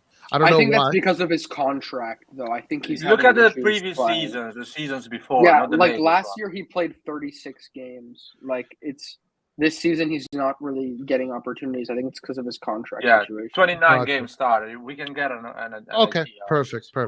So same thing here. Mezzala sinistra. Goals 6, expected goals 1.94, scoring frequency every 400 minutes, shots per game 2.1, shots on target 0.7, big chances missed 9, goal conversion 8%. So these are more his offensive stats. We're going to get to his defensive stats soon. Headed goals 1, left-footed goals 1, right-footed goals 4, assists 4. So he's not a stat. What do you call him? A stat merchant. A stat merchant. He's definitely not a stat merchant. Touches a 55.2. Big chances created 8. Key passes 1.1. Accuracy per game 87%. Not bad for the position. He covers. That's a good number. Accuracy in own half, 93%. Accuracy in opposition half, 83%. Really good. These are very good, yeah. Long balls, 68%. Chip passes 50. Accuracy crosses 24. All right, here we go. Defending. Interceptions per game, 0.6. Tackles per game, 1.3. Possession 1, 0.7. Dribble pass per game, 0.8. Clearances per game, 0.1. And we're going to let's say compare this to, let's say, Benacer. We're going to look at Benacer's stat sheet, what this looks like, and then we can compare that. Successful dribbles 54%, total duels won 47%, ground duels won 49%, aerial duels won 22%, possession loss 11, fouls 0.8. Yeah, I mean, total duels won 57%. I think that's probably a number that we want to look at. So let's go to Benacer. I will say that he's not as defensive as Benacer. Look at the aerial duels won 22%. I think Benacer has one of the highest in the league on aerial duels. Aerial duels? Yes, it's insane. Okay. But anyways, I want to say though that he's not as defensive as Benacer. So Benacer is probably gonna have much better stats here. Okay, so so guys, just one more time, let's look at these stats. let's Can just you look at- open another window so you can have it? You can check it. Yeah. Just to even if we don't see it, you can tell us. You know what I mean? Just to compare with the Benacer. And anyway, it doesn't two need windows with two windows Benacer together. Honestly, I don't know. I do not know how to do that. I'll be honest with you. No, you can open No, on he's saying another. open another window on your computer and only show us like one of them at a time, and then just Oh, yeah, one yeah. of them. Yeah, You yeah, can yeah, tell us, that's it. Yeah, I'll do that. Okay, so okay, I'll do this. I have Ismail Benacer stats with me right now, so let's do this. So when it goes to defending, Aouar says interceptions per game is 0.6. For Benacer, it is 1, so 1.0. Tackles per game, Aouar 1.3, Benacer is 2.4. Wow. So big difference. Possession 1, 0.7, 0.6 for Benacer. So that is lower for Benacer. Dribbles passed per game, 0.8 for Benacer is 0.6, so a little bit higher for Aouar. And let's see, clearances per game 0.1 for Benacer. It's 0.5. Error led to shot 0 from Aouar, 1 from Benacer. This is this current season. Keep in mind that Aouar, this is a full season, while the stats that I'm looking at are right now Benacer's current season. So successful dribbles, Aouar is at 54%, Benacer is at 69%. Total duels won, 47% for Aouar, 56% for Benacer. Ground duels won, 49% for Aouar, 58% for Benacer. Aerial duels won, 22% for Aouar, 50% for Benacer. Wow. Yeah. Duels, 1v1s is pretty good, Benacer. Good player. That does not say that Aouar is a bad player. As Roy says, he can be a squad player. Right. Yeah, I think that's what he can be. He can be more of a squad player than a starter, and a good squad player, like a squad player that brings in quality and brings in also a little bit of quantity. Yeah. What's up, Bandon? How you doing, man? Yo, what's up? How's it going? Just working day and night, so before to go to sleep. Wow. How's the business going? Is it? I'm in final preparations, so these days are kind of hectic. I'm from morning to evening there to try to prepare it. I'm planning to open on Monday, so final preparations are being done. Open on Wednesday, man. Nah, I cannot. I'm losing money every day that I'm not open. Oh, okay. I thought you were gonna say no. Milan What's the is playing business? with Napoli. I'm opening a burger place Oh, awesome. Great stuff. Wait, which country do you live in? in Macedonia. Nice. So that's Hey, basically the only business that is profitable here. People spend money on food and drinks. Oh, that's everywhere. Don't worry. Yeah. Hey guys, also, did you guys officially say that Messias is apparently healthy today? Did you guys talk about that? I don't know. Is he officially It says from Sky Sport, Messias trained with the group today and has fully recovered. Oh, that's amazing. That's good. Hey, good luck with your business, Andon. Good luck. Good luck. And yeah, man. Hopefully, guys. hopefully it becomes a huge business, a big franchise, a big corporation, and become That's what we are aiming for, because we invested so much money. We got everything from the highest quality. Now it's just to start running. Nice. Good. That's Nice. good. Free burgers for us, Invest in the guys. quality. Of course. If we go to Macedonia, free burgers, guys. Of Ask for course. Andon. We need to get AC Milan sponsored one day Yeah. with that with Ranchero, right? It's called Yeah. Ranchero.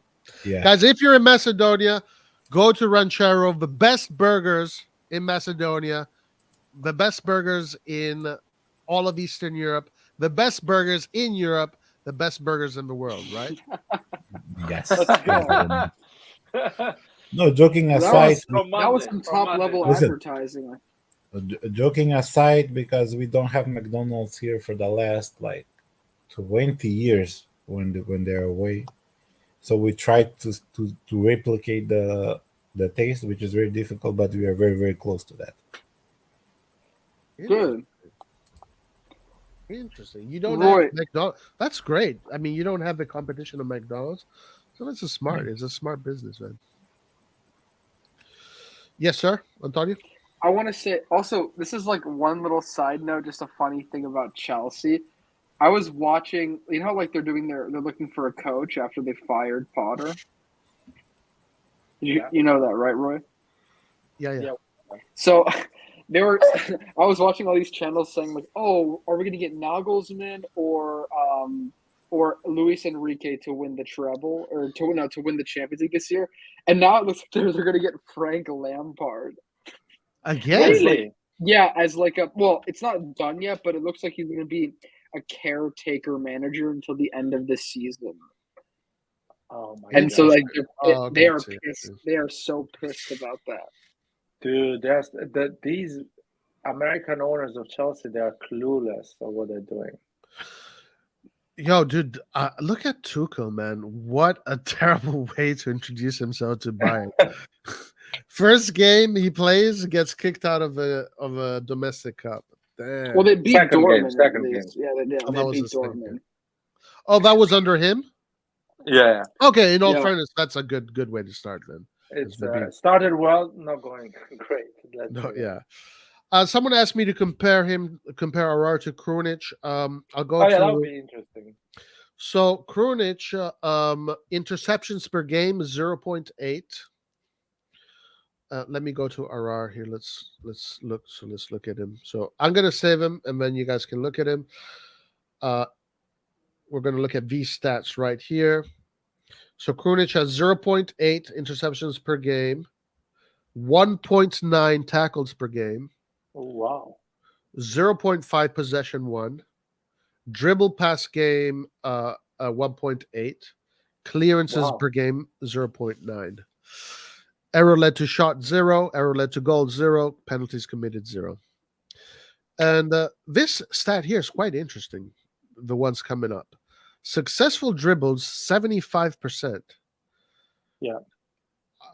Total duels won 51%, ground duels won 51, aerial duels won 48, possession loss 6.6. Interesting.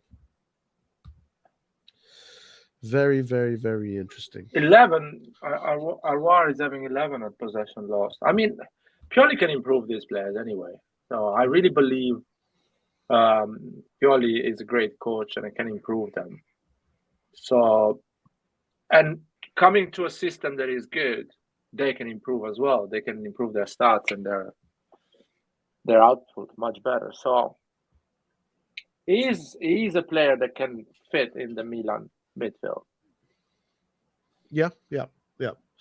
And there's some Chunk here has some advice for you. He says, and don't be cheap on ingredients. You can save money by choosing your own cuts and grind them yourself. It's better for taste as well because pre-made ground beef usually has a low fat content. Hey guys, you know what's funny? Isn't it interesting how everyone on this channel is an expert on everything like possible? Like, I just find that amusing. It's like, damn, has anyone in here like solved world hunger yet? I'd be surprised. Like, Yeah, but we have maybe some of he the works in the greatest industry. minds. Maybe Listen, I'm joking. I'm not saying that he doesn't know what he's talking about. I'm just saying, like, in general, everyone here is so knowledgeable about everything.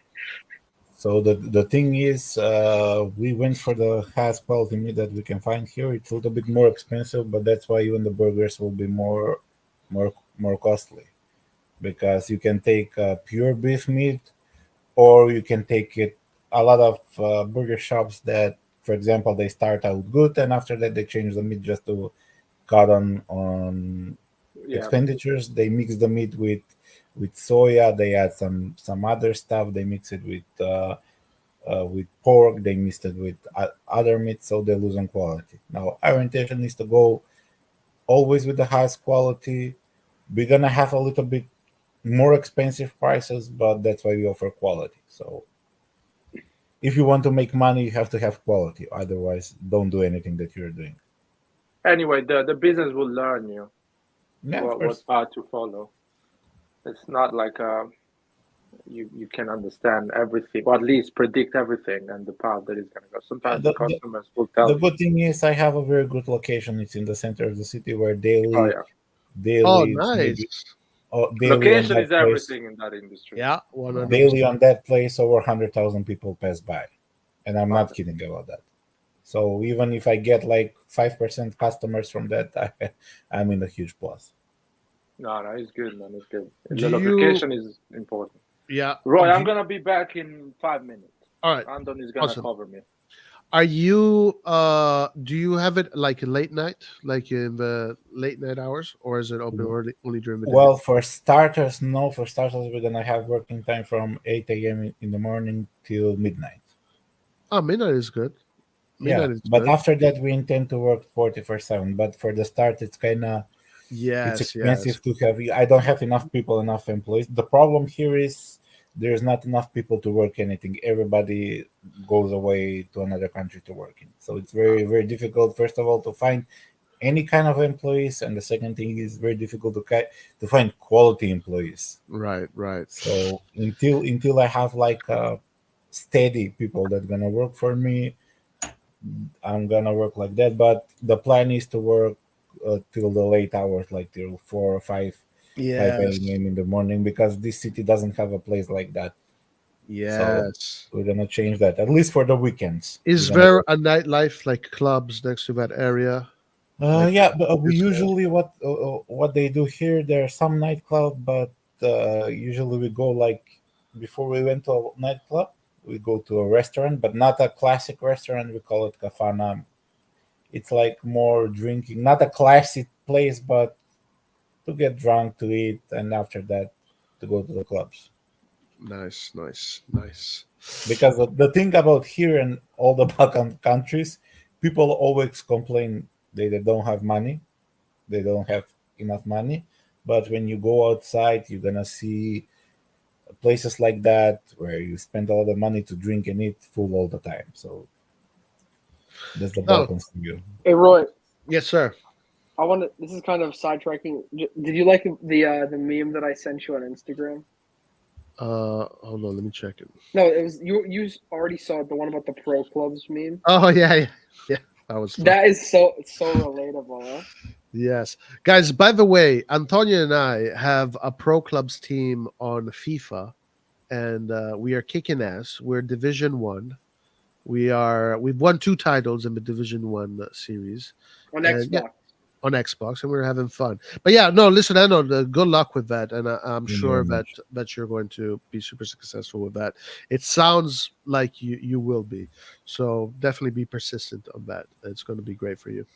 Congratulations for Thank you sure. very much. There's also a big American distributor of potato buns whose names I don't remember right now, but they're very good and cheap. But if you can partner with a local bakery, that's even better. And that's So kind of difficult to get, for example, ingredients from USA and other countries, because it's difficult to get them. But we have a very good local baker that will make special ones for us. Hey guys. Yes, this sir. is also this is back to football as well. Do you guys remember when Milan was linked with Randall Colomulani Yes, yeah. from Nantes? Well, so he's on Frankfurt now, and he basically made the France World Cup squad because I think Benzema got injured or something, and then Right. or maybe someone else got injured too. But he was there, and he played in the final. He almost scored, but he was interesting because he got subbed in and kind of like made them play a little bit more dynamic. But right now he's playing for Frankfurt, and apparently he has 19 goals and 14 assists this season, which is like those are some Wow. great numbers. But I will say this, which is Wow. fantastic. And so he's basically like now people are saying that he's going to be one of the top summer signings. I will say this though, the Bundesliga, from what I've noticed, I'm not saying it's a bad league; it's a great league. But I feel like goals and assist numbers are very inflated in the Bundesliga. Yes, yeah. Like players will have like 50, like goal contributions. Like Lewandowski scored like 40 something goals. I know he's a great player, but like I don't think he could have done that in any other league. Dude, Like, you know what I'm saying? yeah, no, for sure. I mean, I can't still. I remember the game we played against Coln, right? Coln was 7th in the league. They were 7th in the league. Yeah. Coln is basically when they finished 7 at the same time, Atalanta finished 7th in the Serie A. So you can make that parallel. I mean, the ease with which we scored those goals, it looked like a Sunday Park League game. The Bundesliga, German football is in trouble, I think. They need to. I don't know. I'm not an expert on German football. So I'm not going to go too in depth on that. But yeah, But go ahead. You know what's the problem? Because their mid-tier teams focused a lot more on the Europa League rather than Italian league. The Italian teams that didn't even try to win that competition. True. So that's the biggest problem. The Italian teams always snub the Europa League. They will, like, for example, here Mourinho, right? Mourinho has no, it is definitely true. The Italian teams tend to always snub the. I mean, look at us. Every time we've been in the Europa League, so many of the fans don't even want to play in it. But it's not just us. It's different for teams like Milan, Inter, Juventus, or Bayern Munich, or teams like that. Yeah, but I'm speaking about the mid-tier teams. Right. Yeah, even teams like Lazio. For them, for Lazio, for Roma, for Fiorentina, for Atalanta, that's the perfect competition. Right, and they don't. For them, the Serie A is more important. You know, getting to those high levels in the Serie A is more important for them.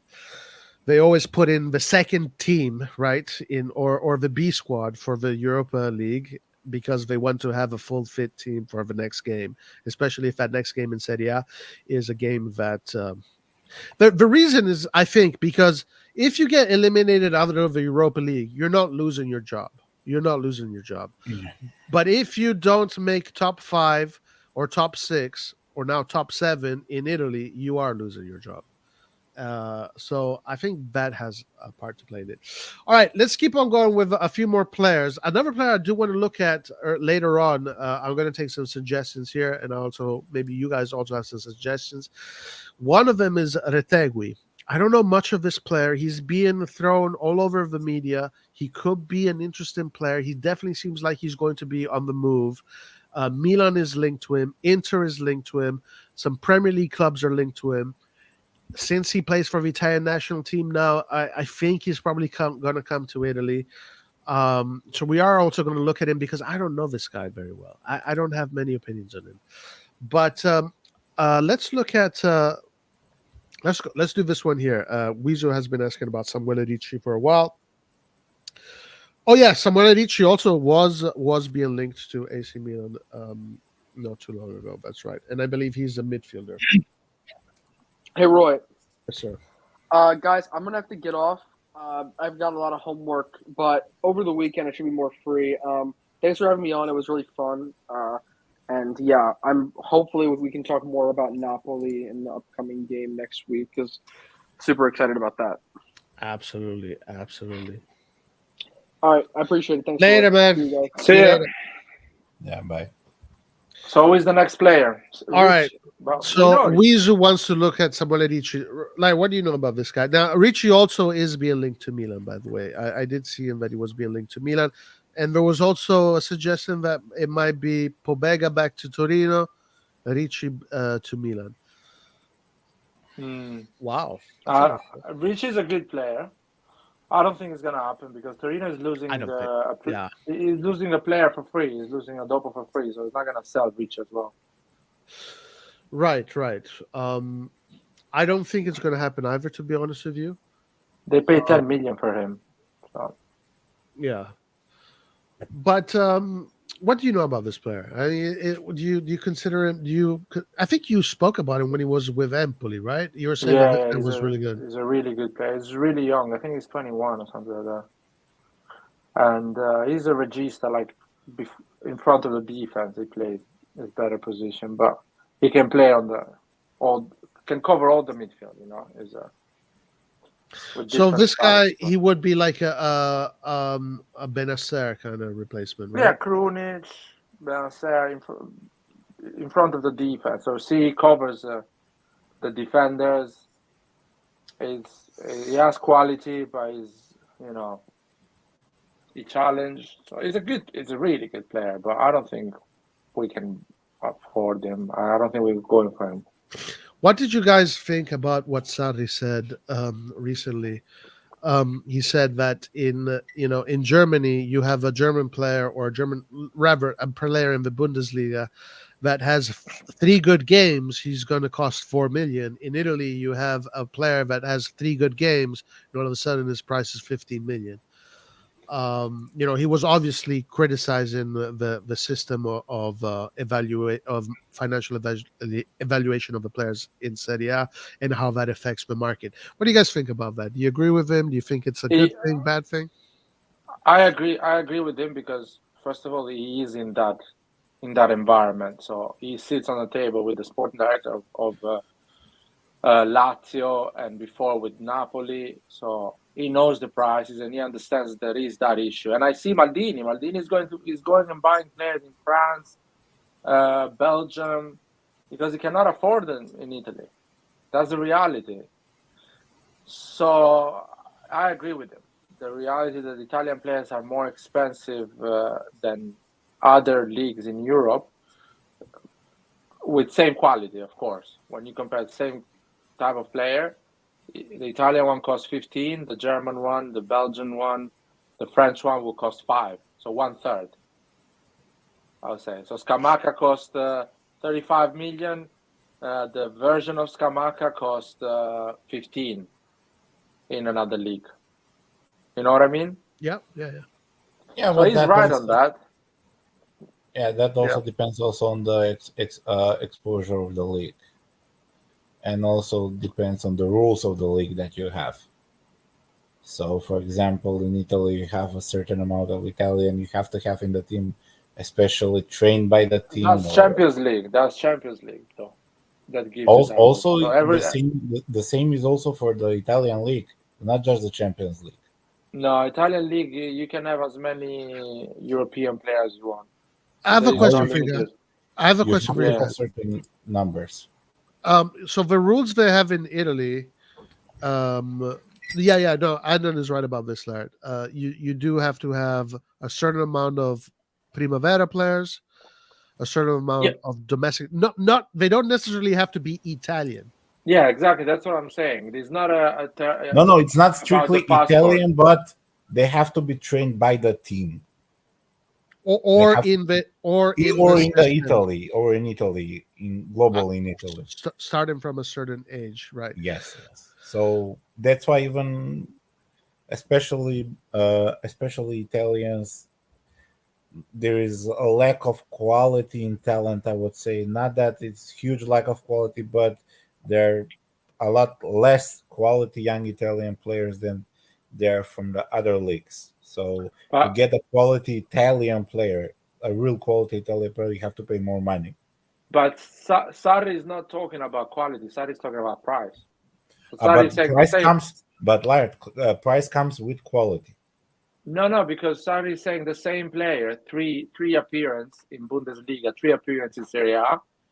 The 3 appearance in Serie A cost 15 million. The 3 appearance in Bundesliga cost 5 million. Yes, so he's talking about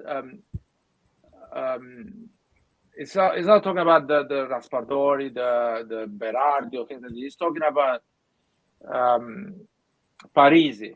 Parisi playing 18 games season before. It costs a certain amount compared to the same player in Bundesliga playing the same amount of players. It's not about as I said, Syria has bigger exposure. That's why it has bigger exposure than the Bundesliga. I don't know, man. The exposure is the same. So I mean, in Spain, I would say like when it comes to exposure, obviously England is number 1. Spain has to be number 2, I believe, and then is Italy number 3 or Italy number 4? Yeah, but listen, in Spain it's number 2 because of Real and Barcelona, not because of the other teams. In Italy, you have more diversification, more teams. It's not just 2 teams. Yeah.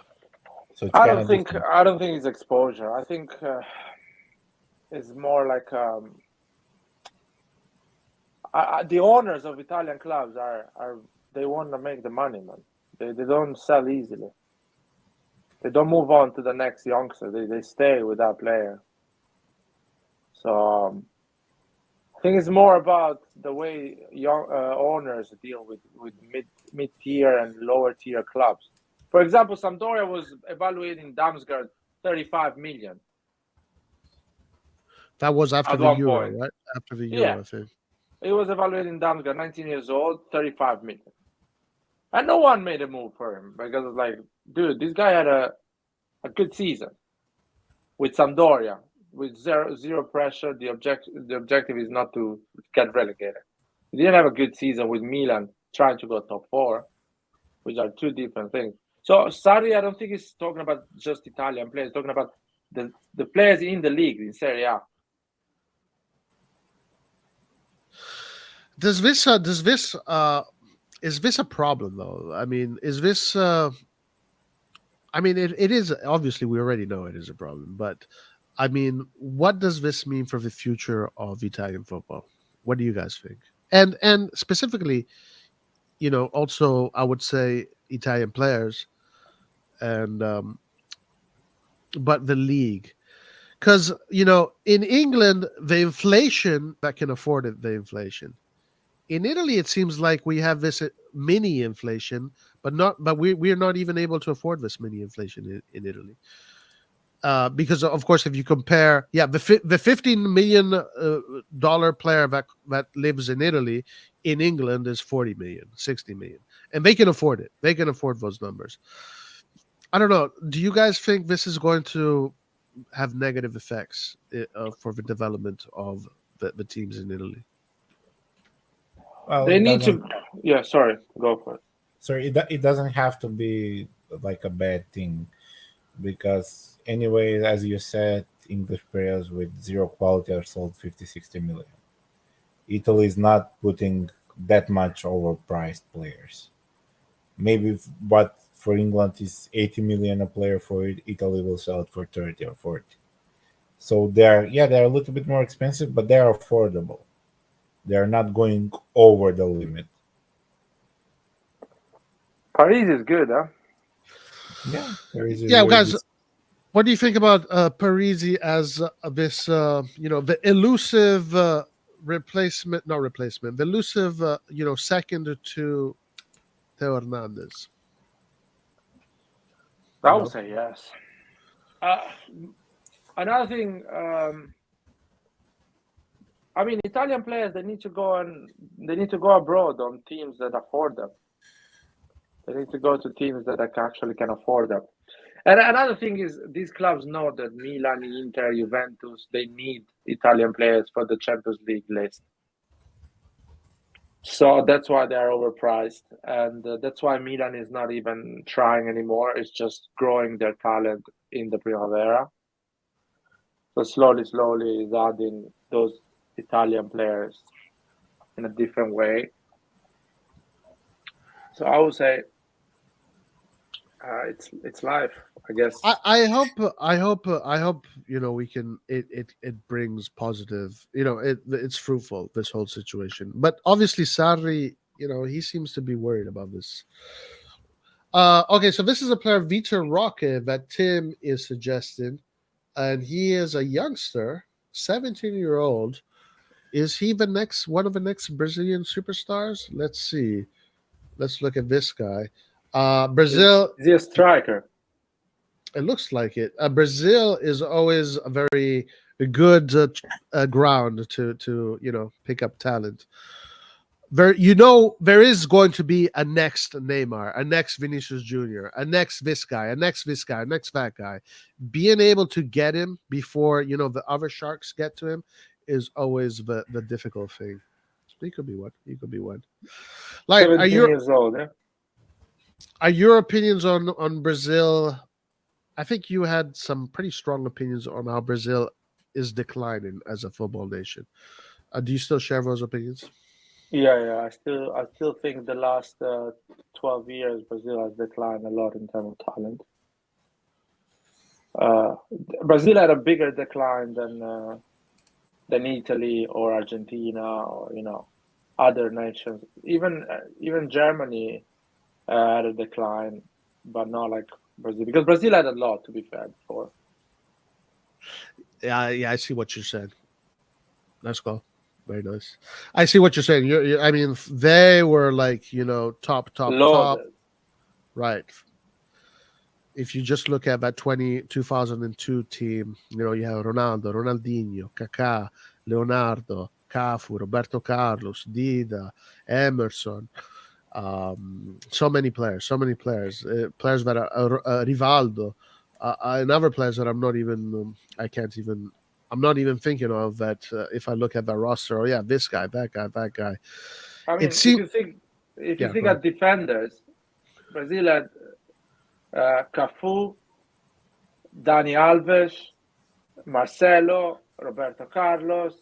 These are guys that won everything with Barcelona, Real Madrid, and Cafu won everything with Milan and Roma.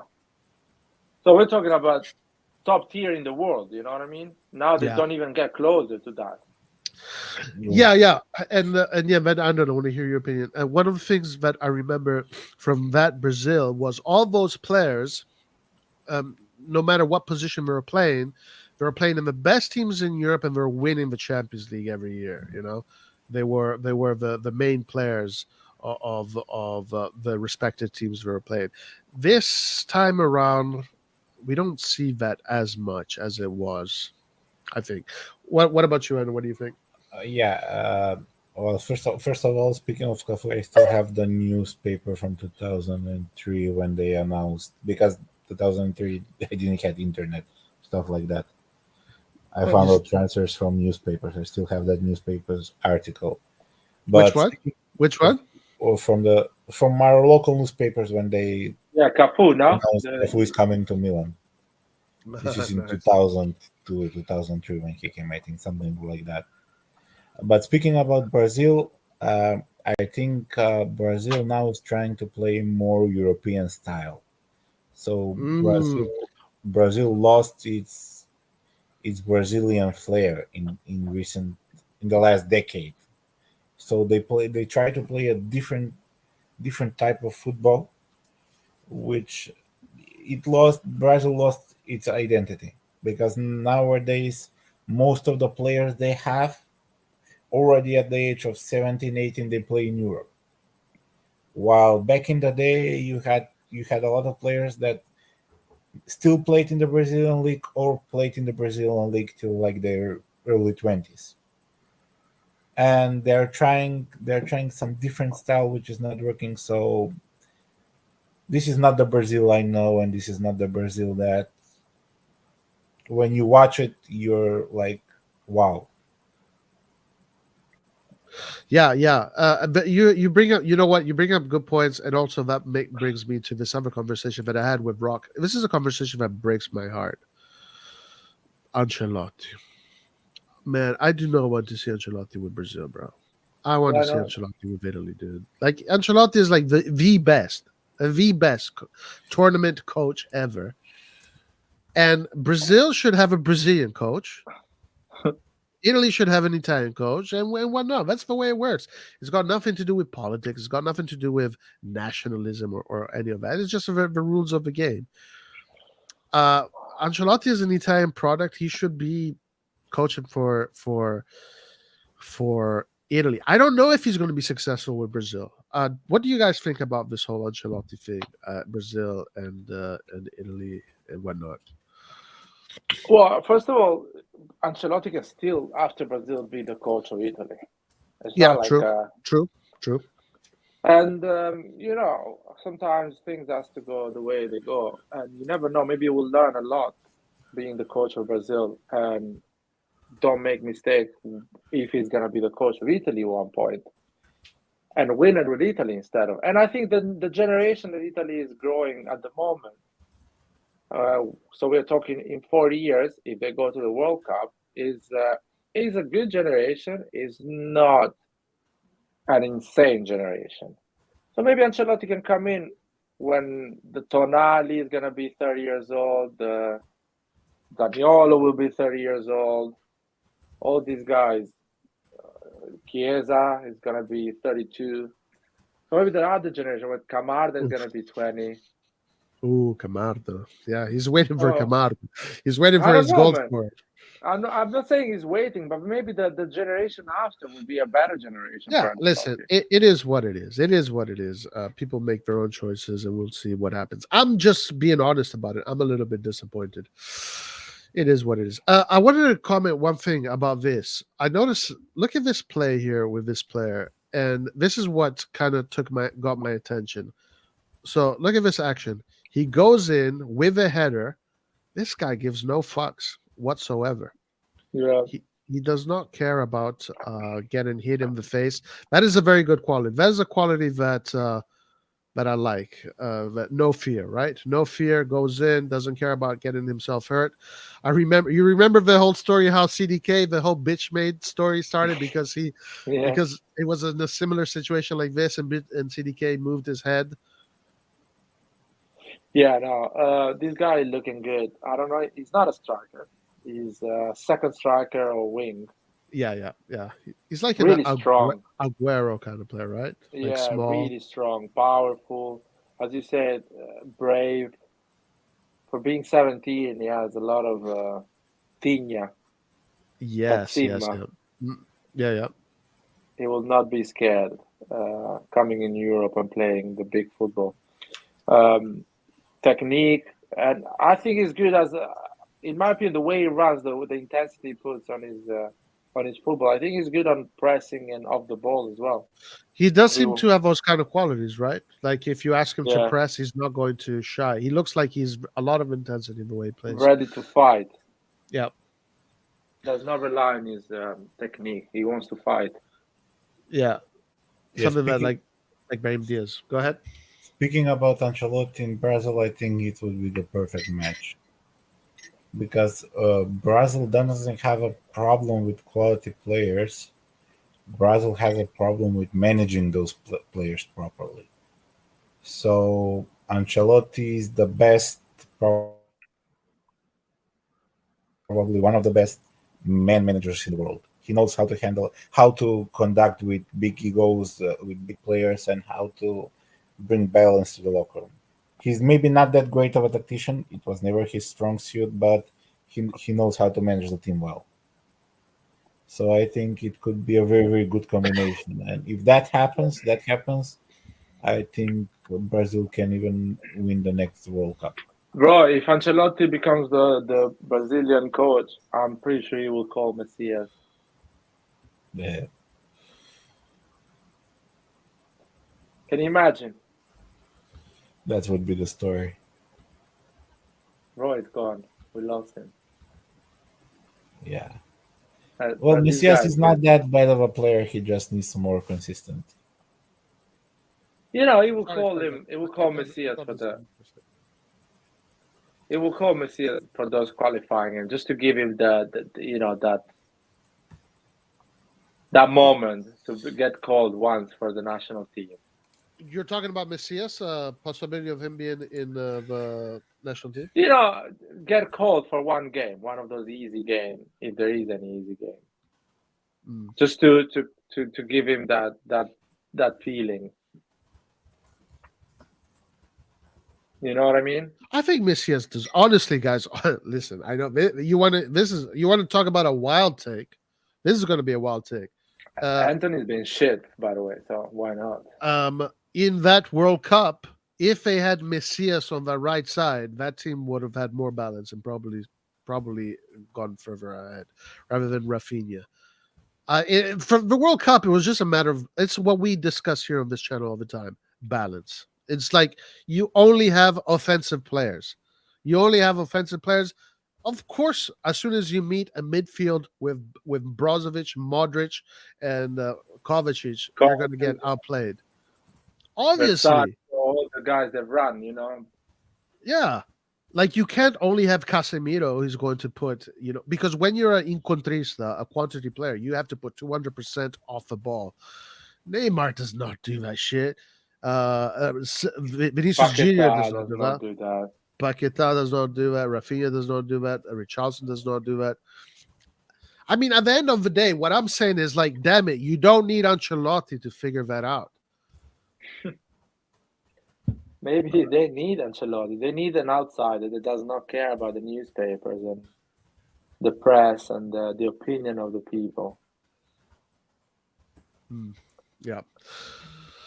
Okay, I like this player. Very interesting player. Definitely a player, good player for the And he's future. playing with the grown-ups. He's playing real football. I saw a lot of videos, a lot of images of him playing in stadiums full with people, playing real football. Yeah, I think when it comes to the national team, it's the youth national team. But like this one, I think this is youth national, the U20 maybe. Yeah, that is under 21 or whatever. Yeah, under 20.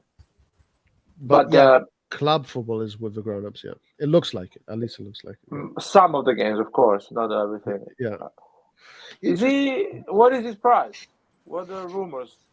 Because the team is a Benfica fan. Am I wrong? No, Tim is a Milan fan. He's a Milan fan. Oh, sorry. Hopefully we get him. That would be. See, if you want to sell Leao, I'm not saying this summer, but as a prospect in the future, you should bring someone in like him right now. So he will play 2 years, develop, and when you sell Leao, this guy will be ready to step up. Oh, okay. Victor. Okay, this is a player that Roque was talking about. The thing is that they call him Roque, or something like that. You know, with the Brazilian pronunciation of the Portuguese pronunciation. Okay, so on transfer market, it says market value 14 million.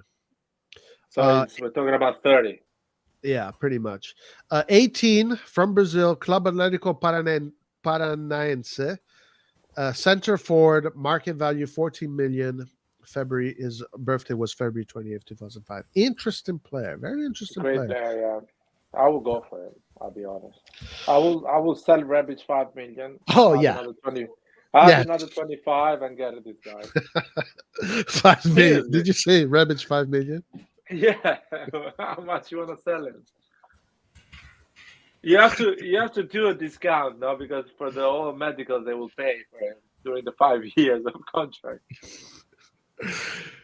I mean, the thing is that, like, if we were to sell Rebic, like, how much is anybody willing to pay? Dude, Rebic in Bundesliga will do 11 goals and 7 assists.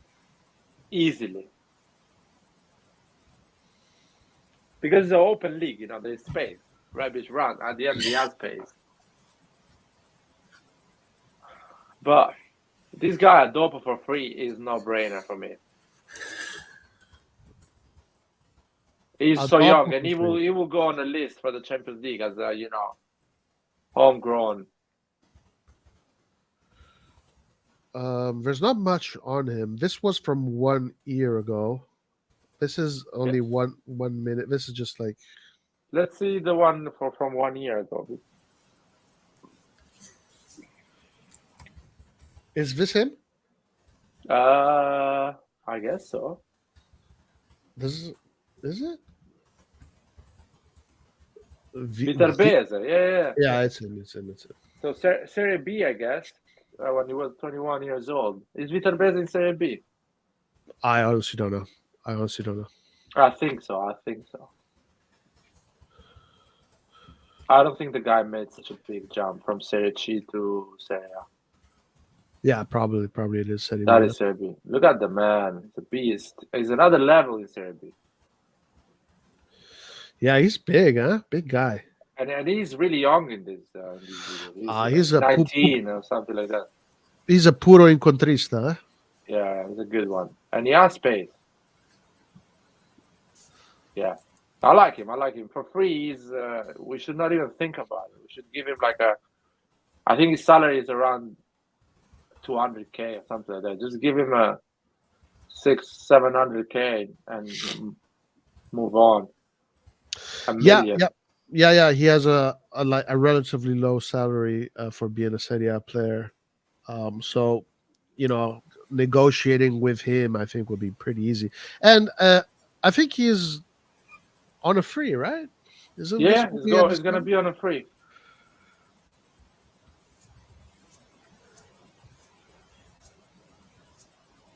It's gonna be on a free for sure. Yeah, he's a good player. I mean, this is Serie B. For him, it's a joke, Serie B. He's doing well in Serie A,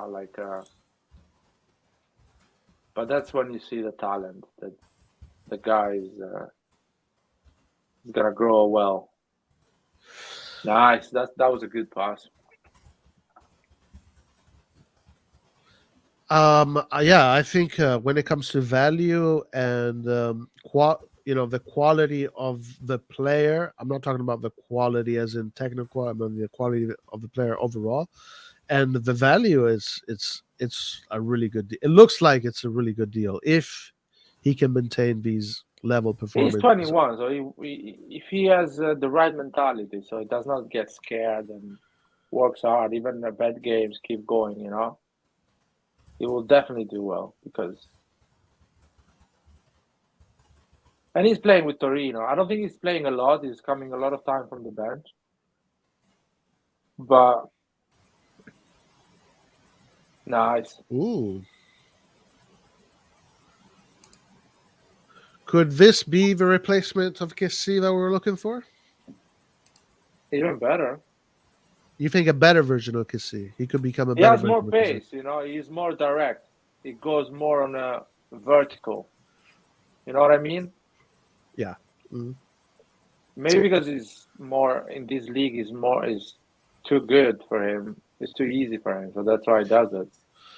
Well, but I've seen it as well with Torino. He scored against us, so he likes Yeah. to do those inserimenti. Oh wow, nice ball. Paul loves him. I think he's his cousin or something like that. Yeah, Paul always talks about this guy all the time. But also don't sleep on our kid in the Primavera, Eleto. He has Eleto. he has very huge potential. Yeah, but he needs to go on loan. These kids, they need to go on loan and play with grown-ups. How old is Eleto? Eleto is what?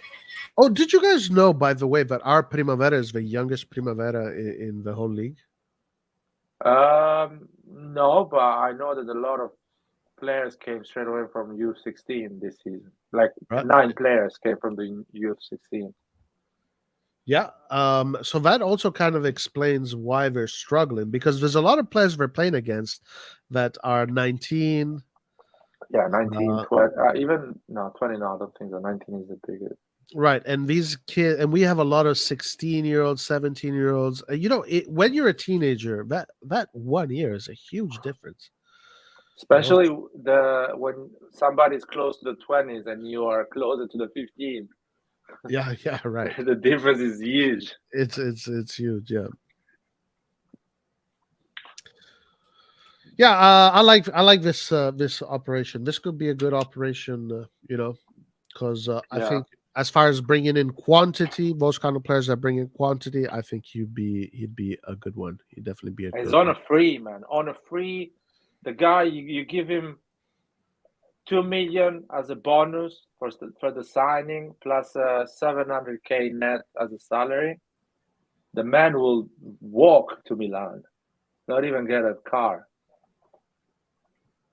Yeah. I'm curious. We have never really heard anything that linked us to him. But that doesn't mean anything, because I'm sure there's so many players that they're actually looking at that the media never reports. So that doesn't mean anything. But there's also no other teams that are ever really linked to I've seen being linked to him. So it's an interesting one. All right, Laird. One of the players I really wanted to look at today, because I just don't know him very well, and he's being talked about a lot, and he's being linked to a whole bunch of teams: Milan, Inter, Premier League teams. Is Retegui, this new Italian national that is from Argentina. I don't know much about this guy. The Bobo TV were not excited about him. We're not excited. What did we say? No, they didn't blame him for anything. They actually say it's hard to start with for Italy first game and still score. The team didn't give him a lot of balls to play, but they were not excited. You know what I mean? Because when they are excited, and Right. Yeah.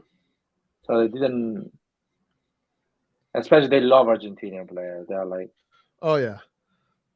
Especially Adani. oh yeah, exactly. Adani So, wishes he was Argentinian. Adani pretty much wishes yeah, he exactly. was Argentinian. So if he was, how can I say, yeah, go ahead. decent, Adani would be like, wow. Right. Now, one thing I do know, though, as far when it comes to the players, so Totti, when he left football, he wanted to start this scouting agency.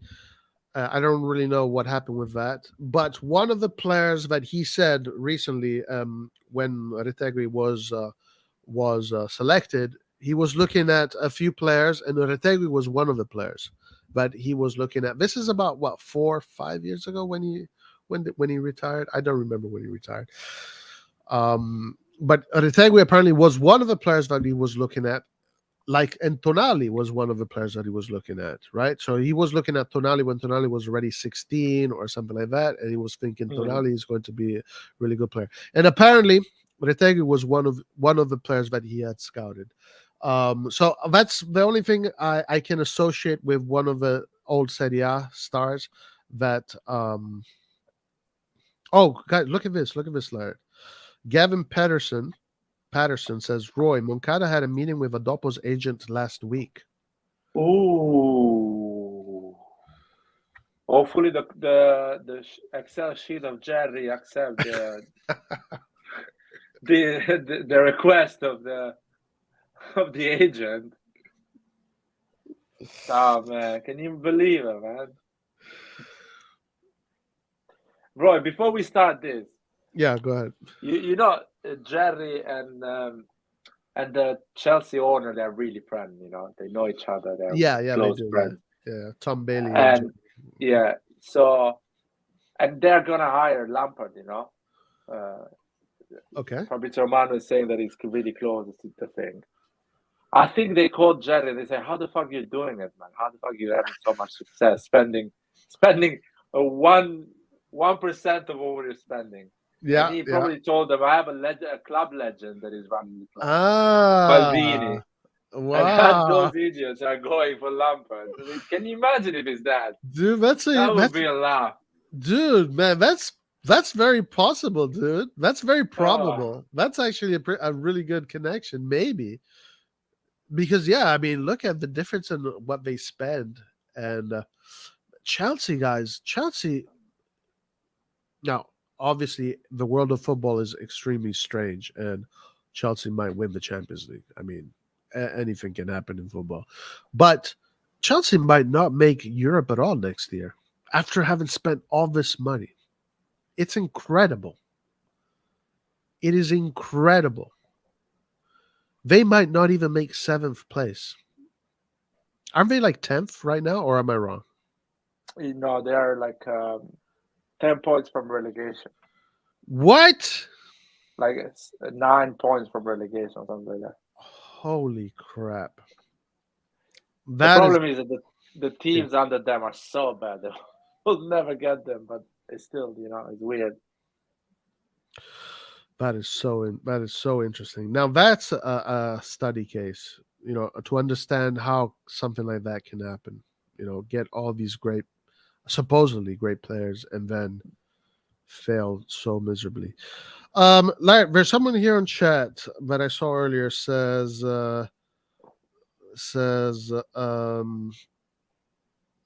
something about Julian Alvarez. Where is it?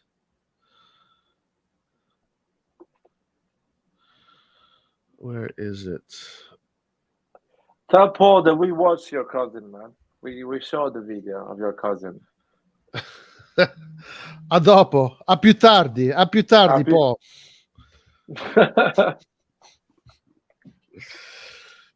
There was something about Julian Alvarez. I wanted to touch on that. What was it? It was like Let me see. Thiago Silva.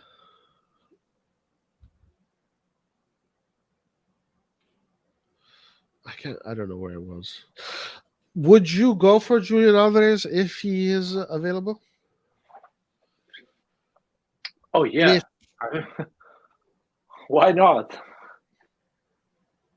That would be amazing, but I don't think he's available. I don't think City will give up on him so easily.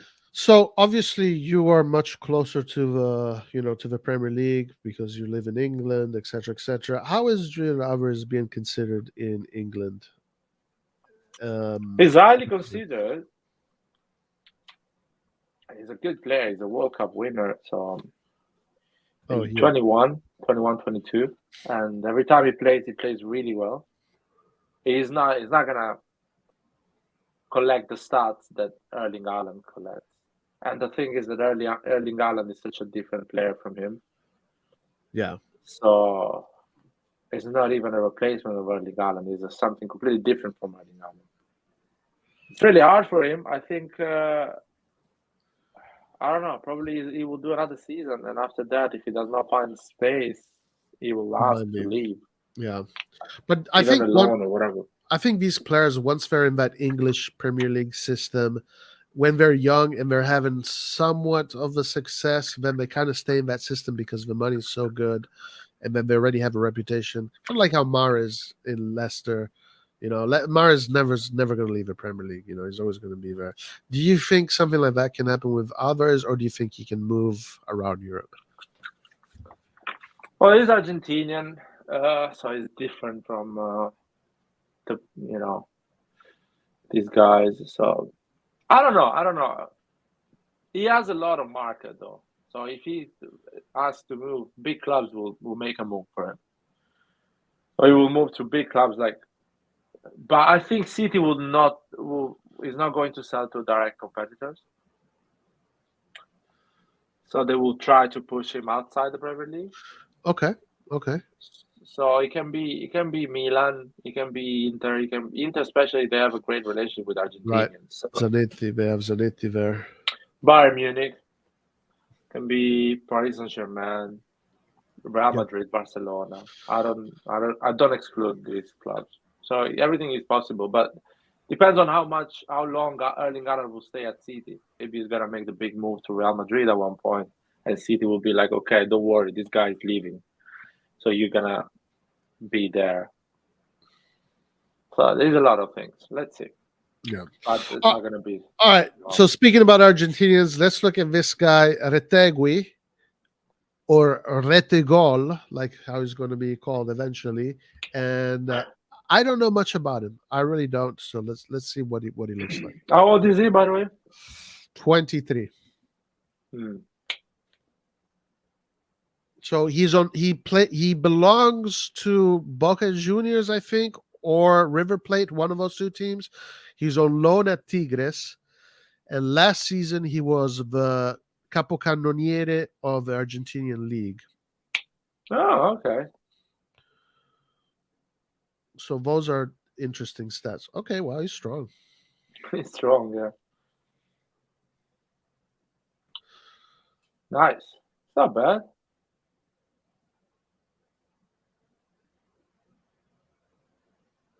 He looks a good striker. So apparently he was very unhappy that he is not being called for the Argentinian national team. He thinks he deserves a shot, especially because he was the capocannoniere.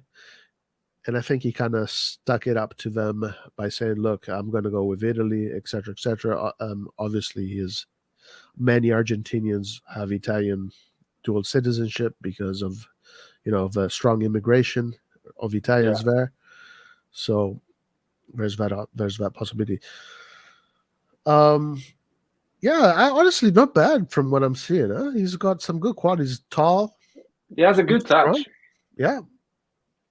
It reminds me a bit of it's an hybrid between Milito and El Tanque Dennis. I don't know if you remember Dennis. Who? The Napoli striker, the Argentina Napoli striker. What was his name? Dennis. Dennis. The soprannome El Tanque. Il Tanque. I do not remember Dennis. I do see a little bit of Milito in him. Yeah. He I came, don't. he came I at don't remember Dennis. Napoli quite early. I think it was before Cavani. I think it was before or after Cavani. No, before Cavani, because after Cavani, Higuain came.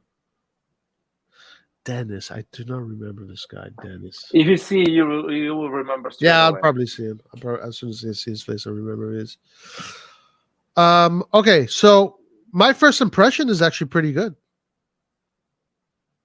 Decent pace, because I think he's tall. We were talking about 6'2", 6'1" at least. Yeah, we'll check his stat sheet.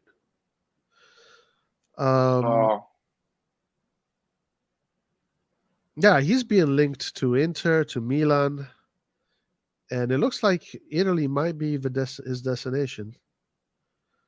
He's, courageous with a header.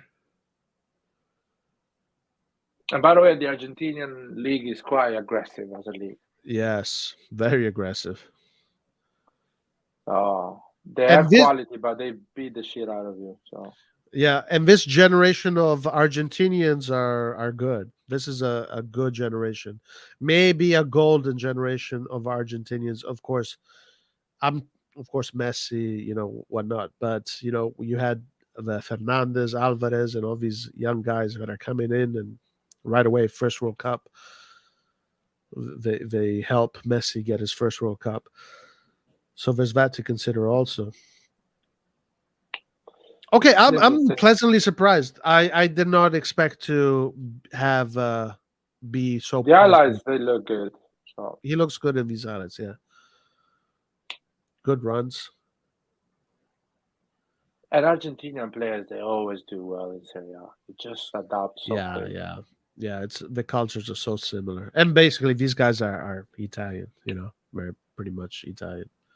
I don't remember the last time that an Argentinian player didn't adapt to Serie A. Yeah. It's impressive. And Spain. They adapt in Spain as well. Yeah. Wherever they go, it's just they're ready to go. It's insane. There is no saudade or things like that. Yeah. Weather true. or food. Even arguably even in England. They go in England and they perform in England, yeah. They don't care about bad weather or things like that. It's just a lot of personality, Argentinians, a lot of personality, character. Not CDK. CDK looks like he's been punished. I don't know, man. Playing for Milan, I thought was one of the most beautiful things to happen to someone. But looking at CDK, it looks like the man is living a nightmare. You know what? I think he came. I think he came at Milan with the wrong mentality. He came at Milan like, I'm gonna do well so I can move to Real Madrid or to another club. Say that again, sorry. I think CDK came at Milan with the purpose to do well and move to another club. Well, he has hinted that his dream is to play for Real Madrid. Yeah, so I think he did like, let's go to an easy league like Serie A. I can bang goals there and make a big move to City or Real Madrid, And he just realized straight away that Serie A is not so easy. Reality check right away. Yeah. And now he's a bit lost. He's like, oh shit. Doesn't look like a guy that came really committed for Milan and for the shirt. Yeah, because as you say, he will start learn Italian because he will think like, I want to stay. How is this guy still not learning Italian, dude? Like, what the hell? Is this for like? Is this even real? I understand, like Cristiano Ronaldo. I don't know if he ever learned Italian, but he never did interviews in Italian. People were complaining, but Ronaldo's like, okay, Ronaldo when he came to Italy, he already 33, knew. Man. Yeah, he was 33. He already knew. 33. Yeah, he already knew he was, a top G.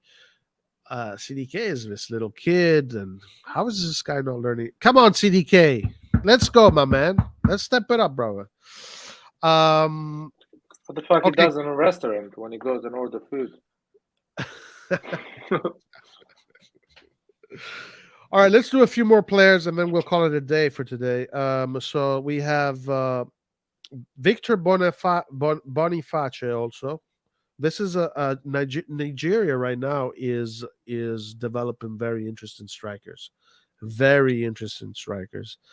So we're going to look at him and Beto. Anybody you want to look at? Let's do three more, Larry. Let's do three more. We'll do Beto, Boniface, and anybody else that you would like to look at? Nothing in mind at the moment, but Gift Orban. That one too. okay, perfect. I'm sure the chat has. Okay, so we'll do these last three. We'll do Gift Orban also because we're gonna do this show once a week. So we need to leave some players for next week. We can't do them all today. So we'll do these three. Gift Orban, Boniface, and Beto. Okay. Let's start. Okay. Let's do Gift Orban. Let's do Gift Orban first, because I know Weezo spoke about him yesterday. So apparently, this player is having a very good stats. Is he being linked to Milan? I think maybe some. Okay, let's leave Tommaso Baldanzi. Okay, so we're going to look at center forwards. We're going to look at three more center forwards, and then next week we're going to focus more on attacking midfielders, and whatnot. But let's do that. Do you know who this player is? No.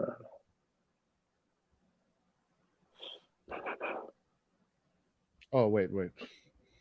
Dude, the factory of football creates talent every fucking minute.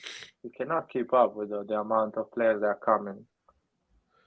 And if you see the names people were mentioning 2 years ago, 1% of them made it to something that is the level of Milan. You know what I mean? Yeah. Favre. You remember that guy, Favre? The people were we're- going nuts. Why we didn't buy him? But we got Messias on loan from Crotone. Remember? Yeah, of course. What happened to him? Because people were, this is a sure deal. This guy is better than Diaz. This guy is going to kill it. Yeah, that guy had some issues with the way he communicated. Yeah, I know. A lot of players come and go, You have to be really good at identifying the ones that are going to, pull through. Like, what do you think of his shirt? Would you buy a shirt like this? I will pay someone to take it out of me. I will just, please, I'll give you money. Just take it, please. That's hilarious. If somebody gives me that shirt, I will just pay someone to take it. All right, so let's watch Orban, another Nigerian striker. I believe, hearing a lot of good things about him. Another guy that I think is being linked to Milan or not. I don't know. We'll check him out a little bit. Then we'll look at Beto, and then we'll look at Boniface. And if we have time, how old is this guy? Because I think these guys are quite young. Yes, I believe he is quite young, actually. Let's see. Quite talented.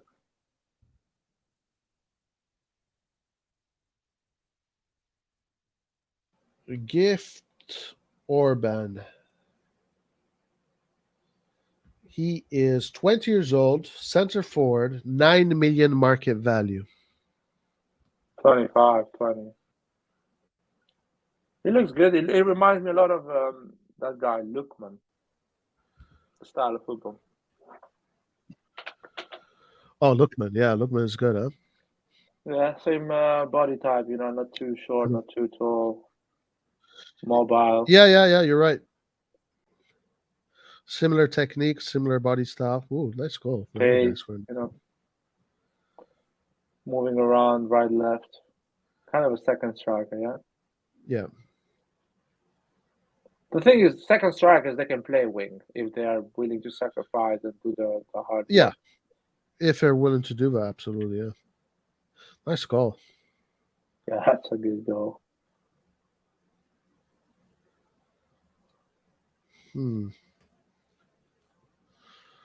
So he plays in Belgium. Genk is Belgium, correct? Yeah. Yeah, I've been there. Beautiful yeah? city. Yeah.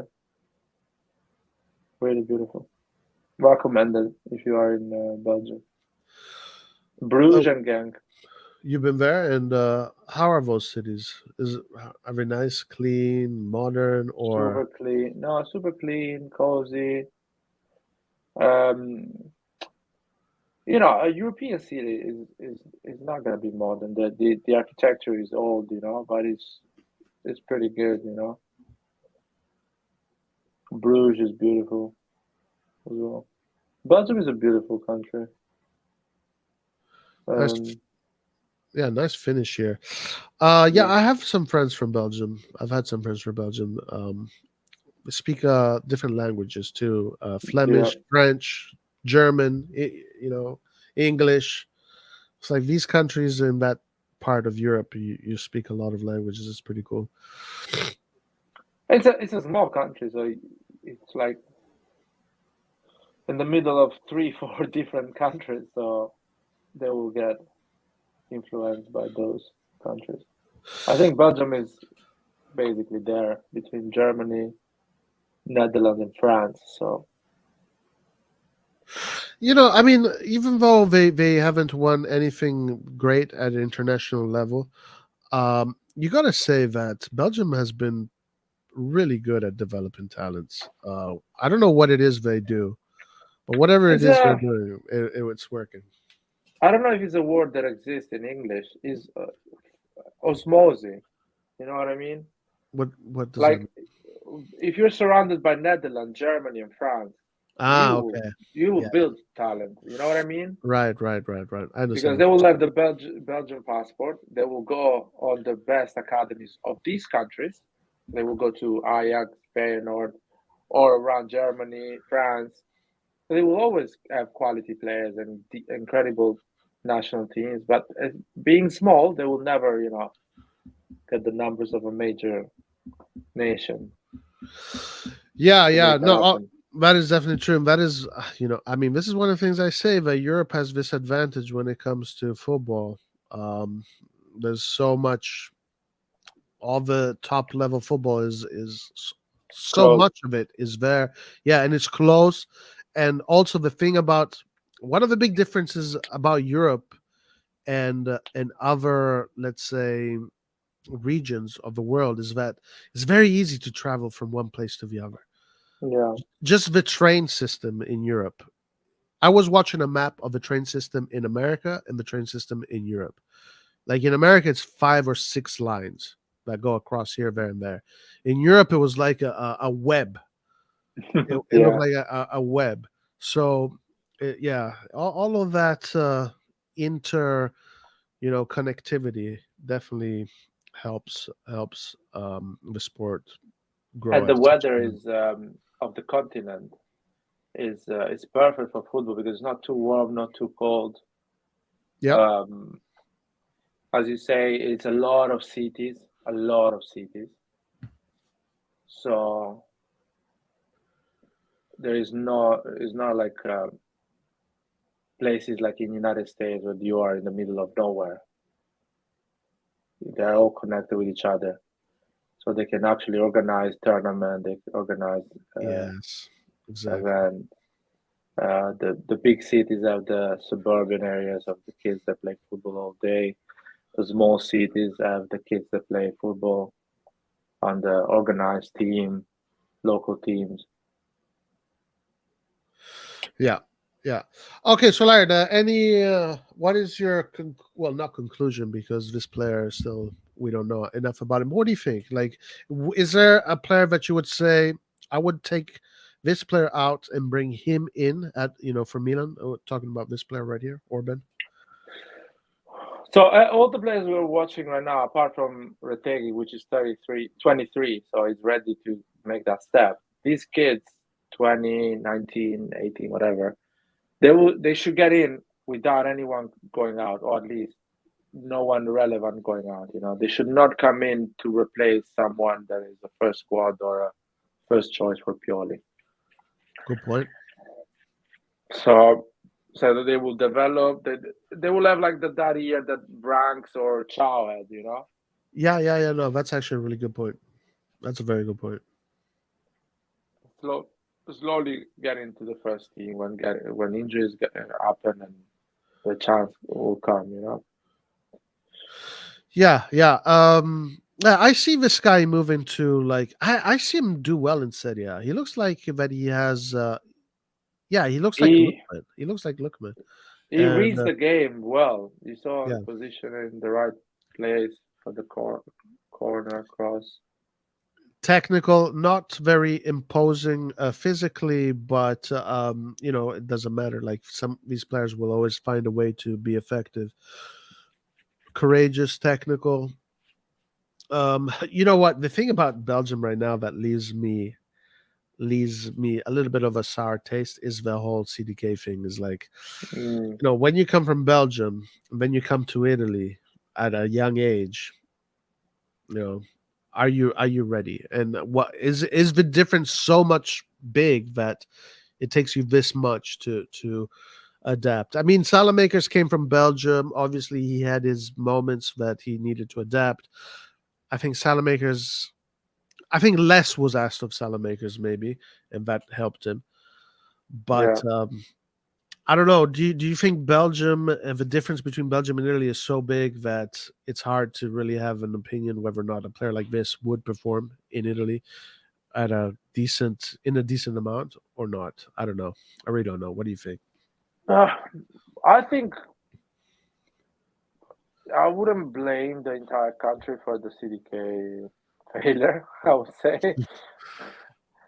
So I think the CDK failure is all up to CDK and is not being ready mentally to handle the San Siro, the Milan adventure. But the other guys, they can easily adapt, come to Serie A and adapt. But as I say, it's better for these youngsters to come in with the idea you're not a starter. You need to fight for that position because the guy in front of you is already won the title. He's already played a lot of games, so that's the way they should come. Not like CDK came with the idea I'm the chosen one. Mm, I will play even if I didn't won the league, even and Brahim Diaz will be in the bench because I cost 35 million. That was the whole problem with CDK. yeah.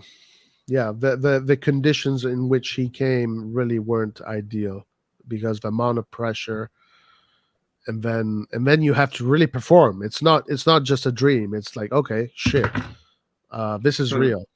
The San Yeah. Siro is real. There's 70,000 fans breathing behind my neck, and there's players that are trying to hurt me and finish my career on the field, and this is Yeah. real. All right, so Beto. No, this is the wrong Beto. Is this the right Beto? No, this is the Yeah, wrong he's Beto. the right one. Yeah. Okay, so listen, I'm not a big fan. I'm not a big fan, but I definitely see his qualities. I definitely see what his qualities are. Um, obviously physicality. He is being linked to Milan. But Everybody's I being don't linked. I don't Go ahead. understand these journalists when they link Beto to Milan now. I want to know something. What year of his contract it is? How many years is left on his Let's contract? check. Because Udinese is a really expensive shop. They will not. You guys saw that some newspaper were linking De Paul to us, and De Paul made a move for 35 million to Atletico in a year that we didn't have those money. Yeah. That we actually decided to keep Diaz as a number 10, and De Paul was not even a number 10 anyway. But at that time, that's how dumb was the Milan fan base, thinking De Paul would be our number 10.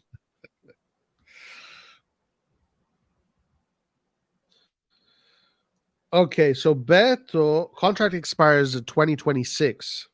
So a long time before a long time, 3 years. It's not. So It's not. he, It's not happening. whatever price he is, it's going to be high. Current market value says 13 million. So add another 13 million plus some more. Probably, if you want to get him right now, If you want to 35. I would say. 35, 40, yeah, if you want to get him off of Udinese. If you want to persuade Udinese to sell him. But yeah, his contract is still.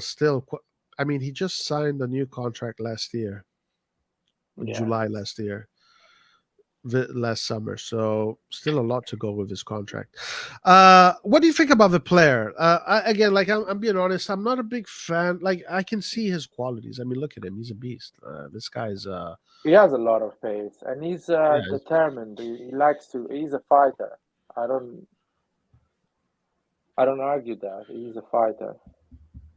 So there is a lot there, and probably he will improve a lot. I think he's not too old. I think he's something like 25. 24, 25, yeah. So he will improve a lot. Yeah. But his pace will decrease. Right. But he's good. He's a good player. Not Would good enough. you, if let's say we were presented with if we're presented with ability of getting, would you say, okay, this is going to be the new striker of the future? This is going to be AC Milan's new striker, that we're going to go and try to, achieve everything we want to achieve. Is this the guy? Would you? No. What would you say? You say no? No, I'll say no.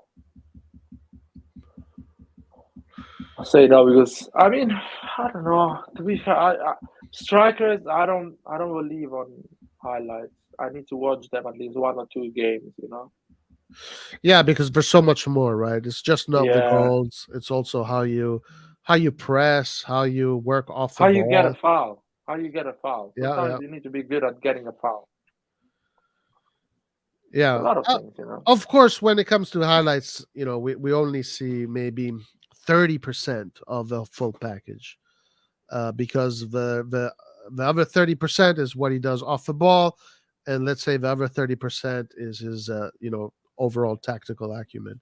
If you want to divide it that way, you can divide it in many ways. So yeah, absolutely. When it comes to highlights, you can only get so much. Yeah, I'm not a huge fan. I'll say that. I'm not a huge fan. For me, Lart, I want the next Van Basten, my man. Who is the next Van Basten? I don't know. Is that guy of Salzburg? How's it called? The one that is really young. Yeah, he's actually really good. He's actually really good. What's his name? I know Chunk knows his Sesko, name. Benjamin Sesko. Sesko, yeah, that guy is really good. Okay, let's go to chat a little bit before we look at the last player. Since we have been neglecting chat here. And Sesko is a lion in a cage because they are not playing him a lot. They're keeping him in the bench. Really? So yeah. it is like can't wait to get the top of the stage.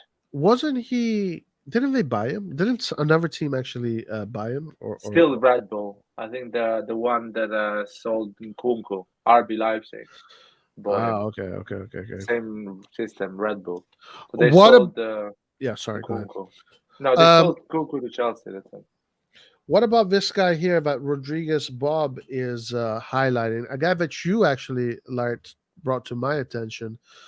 And yeah, when I saw him, it's like, damn, this guy is the real deal. Højlund, who is making headlines in Italy. Of course, he's very green. He's only 19.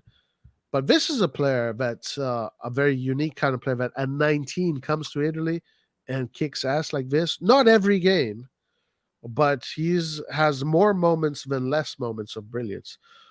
Højlund is a very interesting player. Technically gifted, physically gifted, got the eye of a tiger. Can he be the next? I don't think he's the next Van Basten, but can he be? Something like that? Yeah, I mean, I saw him play football. So I saw him 2 full games with Atalanta at the beginning of the season. And I was quite impressed about the way he was playing.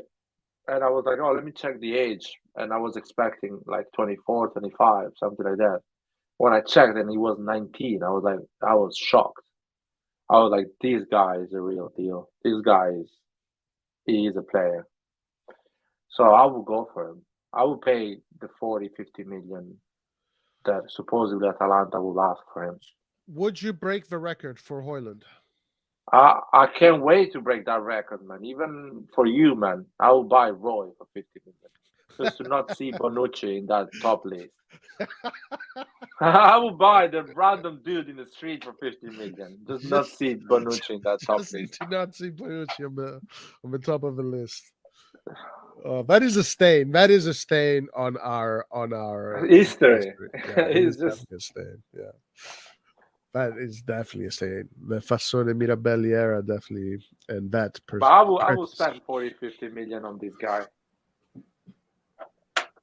I will go with the Adopo and Aouar as a free agent. Add this Holland for 50 million and a Zaniolo for 20, That's nice. 30, whatever. And sign Diaz. So we're talking about 100 million transfer. That's nice. More or less, something like that. But I will do that. I will do that because, and you need to do it now. Now that you have maybe Giroud for another season that can start, and this guy can develop with no pressure. Exactly. You cannot put in a new guy without having Leao, Giroud, all the boys around him to allow him to grow. Yeah, for sure. Okay, now before we go on to the last player, which is Boniface today, I want to say Joel is asking for Slobodsai and Majidin asking for Baldanzi. Let's leave attacking midfielders for next week. This I guess today was more. I think we should be like, okay, this week we're going to look at center forwards. This week we're going to look at wingers. This week we're going to look at attacking midfielders. This week, just so we don't finish all of the players in one day. Chow pocketed Højlund every single second of a 2-0 win in San Siro. And also, I heard that Chow pocketed Højlund in the international games as well. This thing about pocketing players is, I mean, rightly so. The guy is 19. Højlund is 19, 20. So he's not going to play every game. Well, yeah. No, for sure. Like, you can't expect him to play every game, but already his stats are really good. Like, his stats are pretty good for his age. And the fact that this is his first season in the Serie A, like, and also, yeah, you can see his qualities 100%. Let me just check his SOFA score. I'm curious to see. I think he probably has. He should have like a 15 goal contribution, 1-5. By now? For sure. Yeah. Let me check. I think it was on a 12 goal or something like that. But speaking of great talents, what about Chow? Yeah. I mean, he's a defender. We're not looking at defenders today, but Chow is also a player that is 19, and the moments he has been asked to show up, he has shown up. Lard, I said in the summer that Chow is going to be a player that in the future people are going to say Maldini was a genius to buy this player. In the future, what do you have any words for Chow? He's good. He's really good. He's more of a defender he's more of a tactical defender than Kalulu and Tomori. He's better at positioning, headers, build up, and things like that. Has less pace, but when you defend well and organize, you don't need that. Yeah, I think it needs still a couple of years to start to produce consistently for us, in my opinion. Yeah. It needs a couple of years. And that's fair because he's so young. So yeah. He definitely, by the time he's going to be 23, 24, man, this guy I think is going to be very good. Very good. Very good, yeah. And the thing is that we will sign him this summer because we bought him, but it's kind of a loan with obligation for this summer. Is it? I thought it was straight up. We bought him straight up. I think that was. Maybe I'm wrong. Yeah. I'd have to check into that. Anyway, so Haaland right now has a 9-goal contribution, which is good. Which is good. It is good for a 19. Well, now he's 20, but when he came in, he was 19. He just turned 20 in February. But these are good numbers. A scoring frequency every 180 minutes. So these are very good numbers for him. Minutes per game, 55. Oh, wow.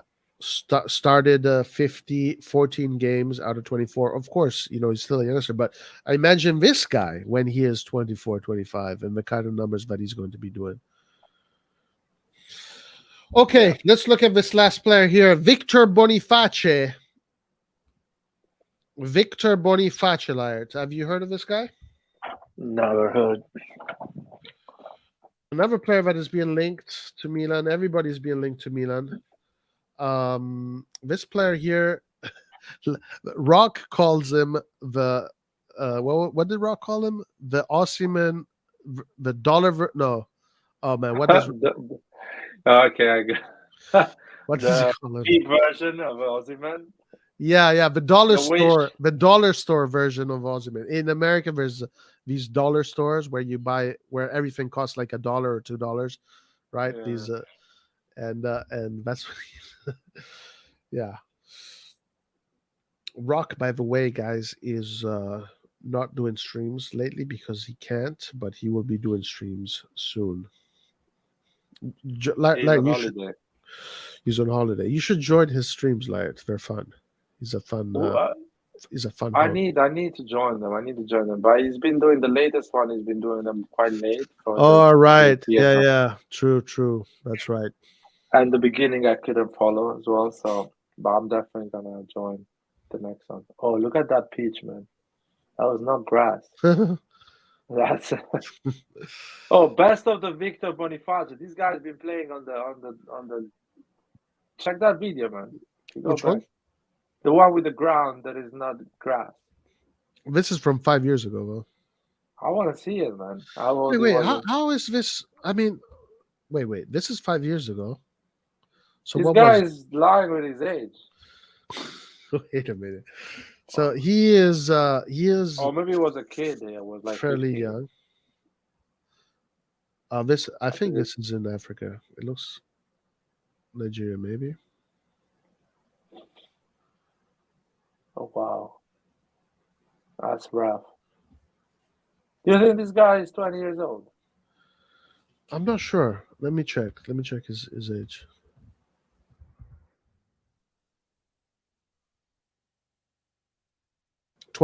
He's 22. So 5 this years ago he was this 17. this is when he was 17. Okay, makes sense. The guy looks good. Look at the pitch, man. If you can make it on those fields, you can do it everywhere. Yeah, 100%. And those pitches really improve your technique too, because you're dealing with a lot of unpredictable. Yeah. He's ready for San Siro, basically. Yeah, this guy worked all his life to be ready for the San Siro. San Siro in February is basically this pitch. Right. He's supposed to be 22. I like how people are support. Yeah, man, this guy's big, man, for 17 years old in this video. Oh, he plays for Bodo Glimt. Right? No. Yeah, these are the old videos. Check the latest one. Let's see the 22 years old one. I think he played with what's his name? Against Roma a year ago. Hauge. He played with Hauge. He plays with Aouar, right? He played with Aouar, yeah. But I don't think it's been Bodo Glimt. Yeah, it's not Bodo Glimt. It's not Bodo Glimt. It's another team. Just find the video, man. And they're also old. It's about the French Europa League. Well, 2 years is fine, man. 2 years is still. still. It does not look like a video. Now, listen. The thing about the thing about this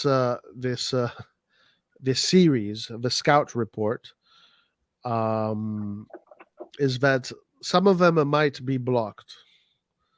It is what it is. It is what it is. So this is a very important that when we do this show, that you watch it live, because you might not be able to watch it in the replay. Some of them might get blocked, maybe.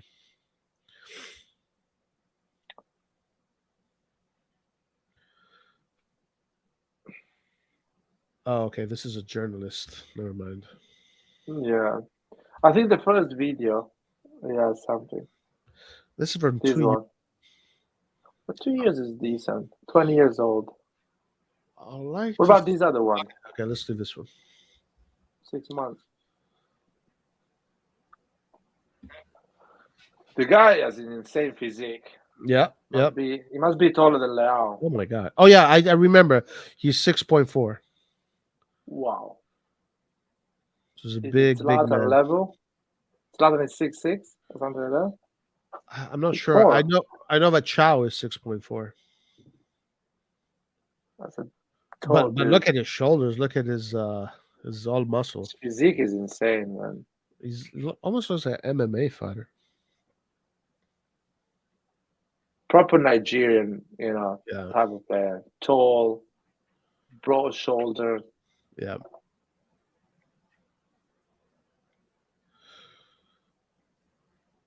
I think this is with when he was with Hagwe. And there's some really good. I've seen this video. There's some good highlights of. Oh, sorry. Let me remove that.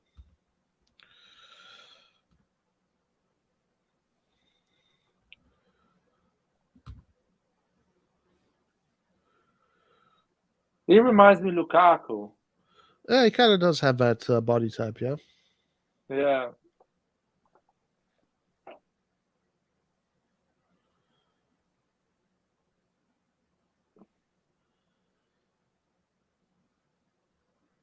Ooh, nice. Very nice. I think is that Hagwe right there? That scored. Dude, they're all There he blonde is. over there. Look at him. Is it? Yeah. They all look like Auga, man. Yeah. Apart from Boniface here. Right. Bonnie. It's an unusual Nigerian name. Can somebody correct me, please, or explain more? Yeah, it is. I think it is unusual. Boniface. I'm completely, Boniface. yeah. I mean, I don't even know how you pronounce it. Boniface. Boniface. I don't know. Say like our show speed will say. Boniface.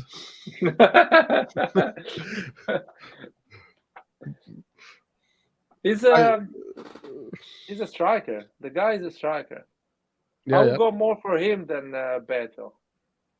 I know what I prefer mean? this guy than Beto for sure. I prefer this More guy of than a Beto. striker. Yeah, he's a center forward striker, can use his strength, but he looks to be more technical, more able to keep the ball in those smaller spaces, which is what I like. I don't think Beto has those touches. Okay, so listen. In conclusion, today for me, my biggest surprise was Retegui. I never really knew him, but what we saw there, the little that we saw, was quite interesting.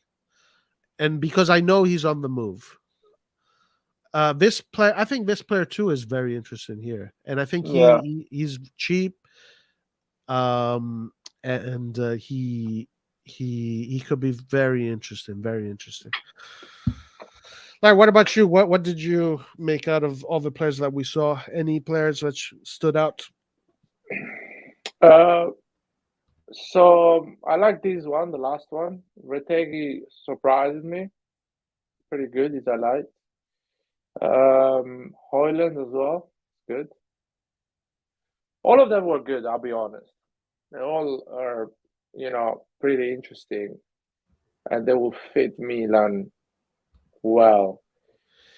Any But anyone you'd be ready to spill the cash for, aside from I think the Holland? Brazilian one. I think the Brazilian Oh, the one. Brazil one. I I forgot think about that that guy. one. Yeah. I think that guy is something that we should. I will go for him. I will break the bank for him. Yeah, 17. Already playing with the big boys like that, and then it's not the guy has courage, because like just that one play that we saw where he dives for the ball, and he knows the goalkeeper is coming out because he can see him, but he doesn't care. Like that, those little things like that say a lot about the personality of a player. And also, yeah, at 17 playing like that is very good. All right, last player of the day. Oh yeah, this guy was mentioned by Pellegatti as well. Oh really? Yeah. Most wanted striker. Wow. Never heard of him. Yeah, the Brazilian one, I will break the bank for him. 17, and 30 million for a player like that is not much, to be honest with you. Yeah, because I mean, obviously it can go two ways. Either he becomes a complete failure and you lose that money. But if you look at, these young players, look at Vinicius Junior. The return that Vinicius Junior is given, and Rodrigo, the return they're giving to Real Madrid. Coutinho was a young player that went for a lot of money. Pato, unfortunately, had his problems with his muscles. So, yeah. This guy is a striker. Okay, a striker. And what team does he play for? Nice. Okay, so he plays in France. Terem Maffi.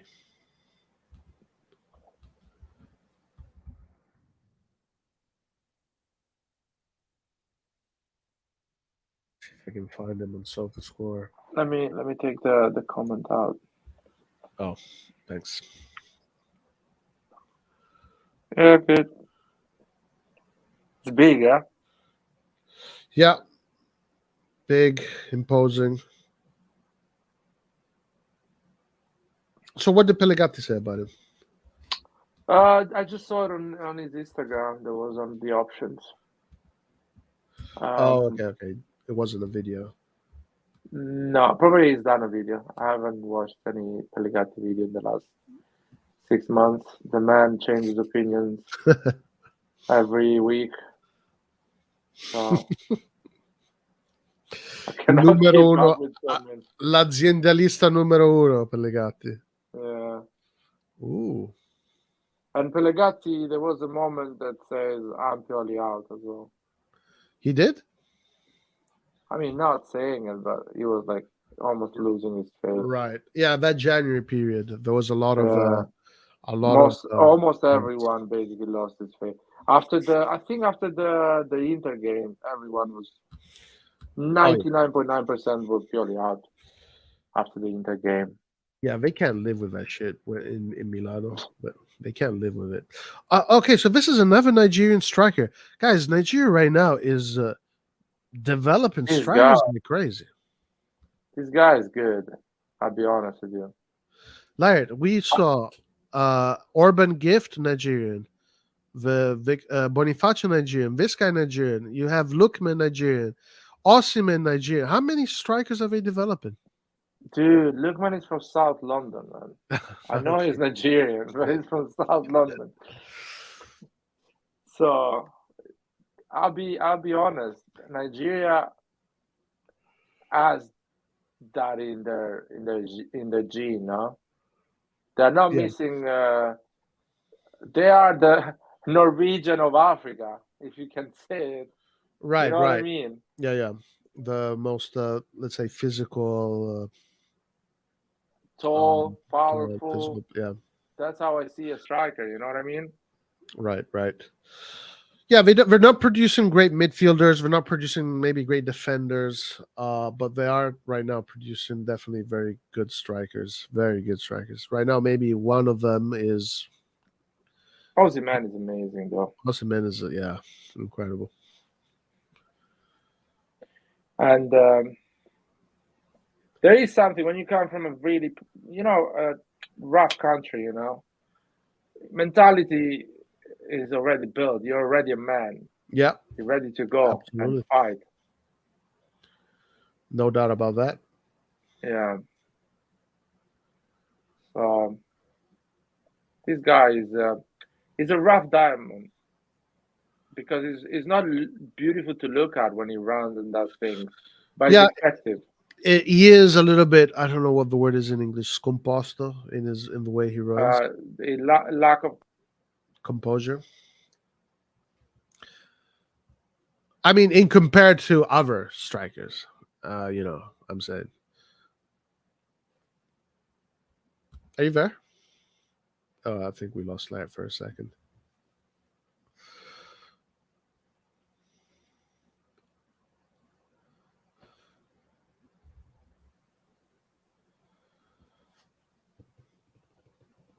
Hello?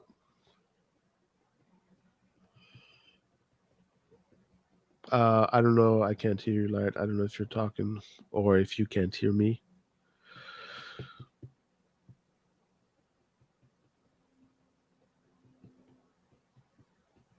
Anyway, guys, I want to remind you all. Fuck, I forgot to ask people to like the video. I should be doing that every 15 minutes. You mean goofy? I don't mean goofy in a like goofy is maybe goofy has some connotations that I'm not trying to really touch on, but more like there's a lack of composure in the way he runs and in his technique, but he still finds a way. He still finds a way to be effective with what he does. Essentially, Right. can you hear me? Yeah, I can hear you now. Okay, Sorry. now I can hear you.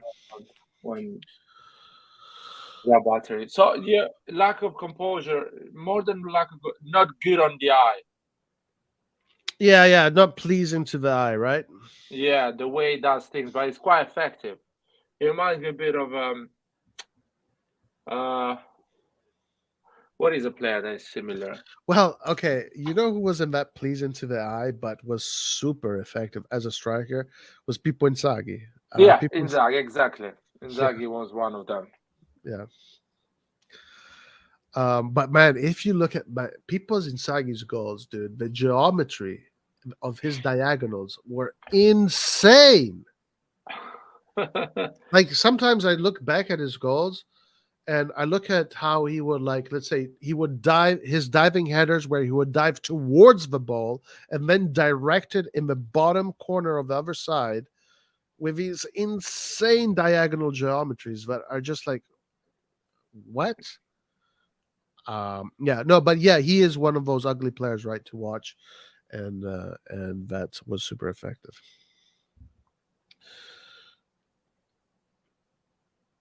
Yeah, Uh, he's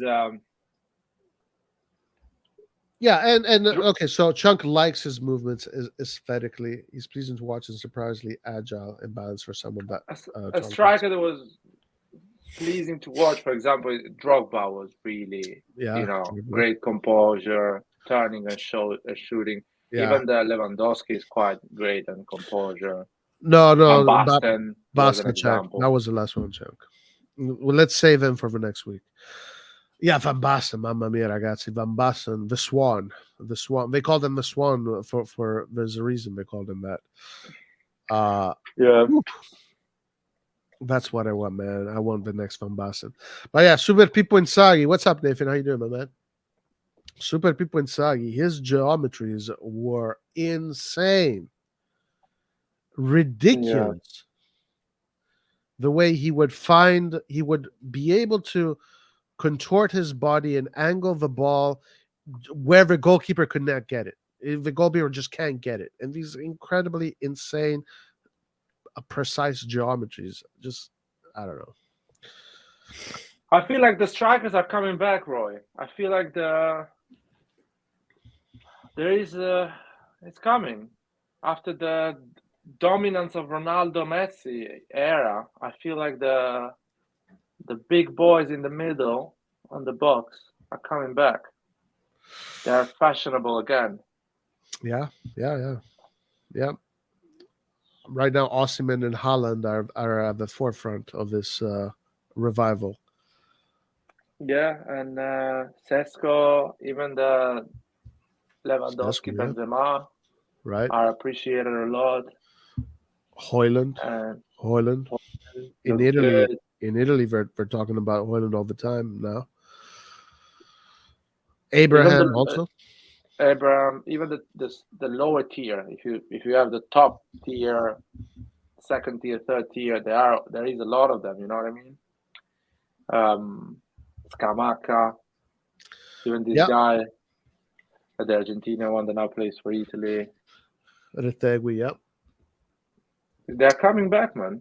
Even the Nice one, this Nigerian guy as well that play in France. Yep. And for today's game, they seem to be needed. They seem to be needed. That finalizer, the finisher, the last guy to touch the ball. It seems like in today's game, it is needed. Yeah. All right, Laird. Anything else you want to add? No, man. Let's close it. All right. Let's close it. Let's keep it fresh because Friday there is a game against Empoli. Yes, already Friday. Yeah, wow. Yeah, we're gonna let's have a pre stream for that, and we'll talk about that. It's gonna be interesting day because I think Inter and Juventus are playing as well. Yeah, that day. The same Not day? against each other. Not against each other, but they are playing. I don't think that day because oh my god, did I just see something crazy? Hold on. Did Real Madrid just beat Barcelona 0-4? No, 4-1, I think, or 3-1. It says 4-0 here on Google. Aggregate 1-4. Ah, 1-4 aggregate. Okay, so 4-0 basically. Mamma mia. Vinicius Jr. and Benzema hat-trick. Real Madrid is a superior team than Barcelona. Barcelona just beat the small teams this season. They managed to, you know what I mean, to be solid and beat the small teams. Ancelotti, man. Ancelotti and the small teams, dude. Even with Milan. He will beat all the big teams. He will win you the Champions League, but he will struggle to beat Cremonese, Lecce, Spal. Probably Ancelotti has more Champions Leagues than league titles. Or I guess close. Pretty close, I would say. As a football player and a coach, yeah, probably. I think he's at 6 because he won with Milan, the Champions League. 2 with Milan, 2 with Real Madrid, so it's 4 Champions Leagues. 2 with Milan, as 2 a with coach. Real Madrid, coach, and as a player, I think he won either 1 or 2. I don't know. So as a coach, he has 4 Champions League and a lot of other cups as well, I would say. But league titles, I think he won 1 with Bayern Munich, 1 with PSG, 1 with Chelsea, and Bayern, I think I mentioned it. Oh. So he won 5 for sure. With Milan, he won just 1. Man. He just won 1, right? Yeah, he won PSG, Bayern, Chelsea, Milan, and so he won Madrid. 5 league titles and 4 Champions Leagues. That's insane. That is insane stuff. Probably Conte won more league titles than Ancelotti. Hold on. I want to check this because that is insane. I find it strange that he only won 5. It can be. Well, because he got sacked the second year at Bayern Munich. Or the third. I think it was the second. And he got sacked by PSG the second year. He got sacked by Chelsea after 2 years. And the second year, he didn't win the league. He won it the first year they went there. And Real Madrid, the first year they went to Real Madrid, he won the Champions League instead of La Liga. He didn't win La Liga. He came back, he won La Liga and Champions League. So he has, I think, 5 league titles and 4 Champions Leagues as a coach. The only thing that is missing from Ancelotti is the World Cup with Italy, man. Give us that. Come on, Ancelotti. All right, look at all these teams that he's coached. Italy assistant 92-95. Oh wow. Okay. Reggiana Parma. Juventus, Milan, Chelsea. Saki's assistant. Yeah, it was Saki's assistant. That's crazy. That's a good way to start. So he played with Parma, Roma, and Milan. Youth. Man, he started winning 11 years after he started as a coach. Right. Wow. It takes time, man. It takes time, dude. Like the thing about, you know what it is, like, and this is not just with managers, it's with players as well. We kind of get hung up on the exceptions to the rule when we see the guys that do it right away, but we forget that that's just 1 out of 100.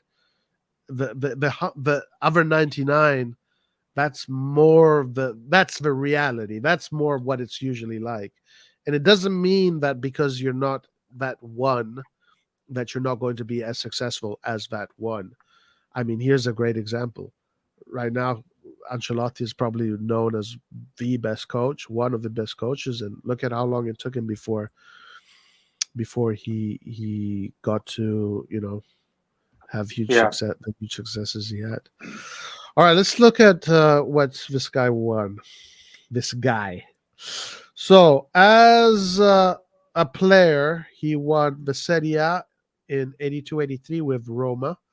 He won a lot of Coppa Italias with Roma. With He's Milan, a proper Coppa man. yeah, right?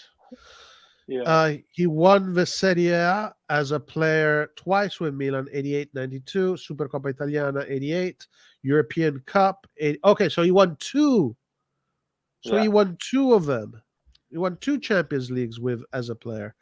6 in total, though. 6 in total. So European Super Cup, 1990, 89. Italy, he won the FIFA World Cup 3rd place, 1990. That was painful. I remember that. With Juventus as a manager, he won the Intertoto Cup. So again, he had that cup. Remember, that was the Conference League essentially of the day. See, right? AC Milan won Serie A. One Serie A, yeah. Coppa Italia, Supercoppa, and then Champions League 2003, 2007, runner-up 2005, UEFA Super Cup 03-07. I remember the 03 we lost against Boca Juniors because of penalty, man. That was terrible. Okay, so he won 1 Scudetto, 1 Premier League, 2 Scudettis here. Yeah. 3, 4. And Bayern 5.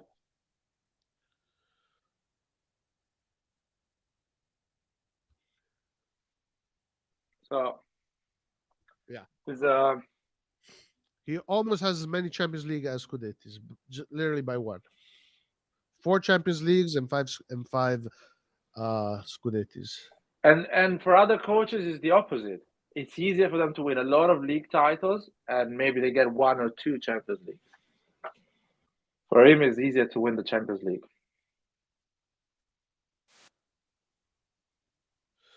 Crazy, man. Crazy stuff. Yeah.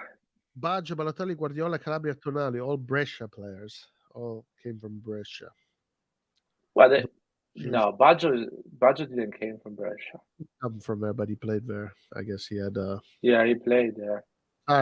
There's even more than that if you want to go deep. Yeah. Pirlo. What about Pirlo also? Pirlo was a Brescia also. Tony, yeah. Winner. There's a lot, man. I think there's even more. Wasn't Veron there too at a certain point? I don't remember. 4 as a coach and as a player. That's crazy stuff. Crazy stuff. So 4 as a coach, 2 as a player. 6 Champions League. This guy has won that competition 6 times. He's been on 6 group of players, staff that won it different, because every year, it's a bit different. There is new players coming in. Yeah. So he knows. He can smell it when it's the right year that he can make it. Yeah.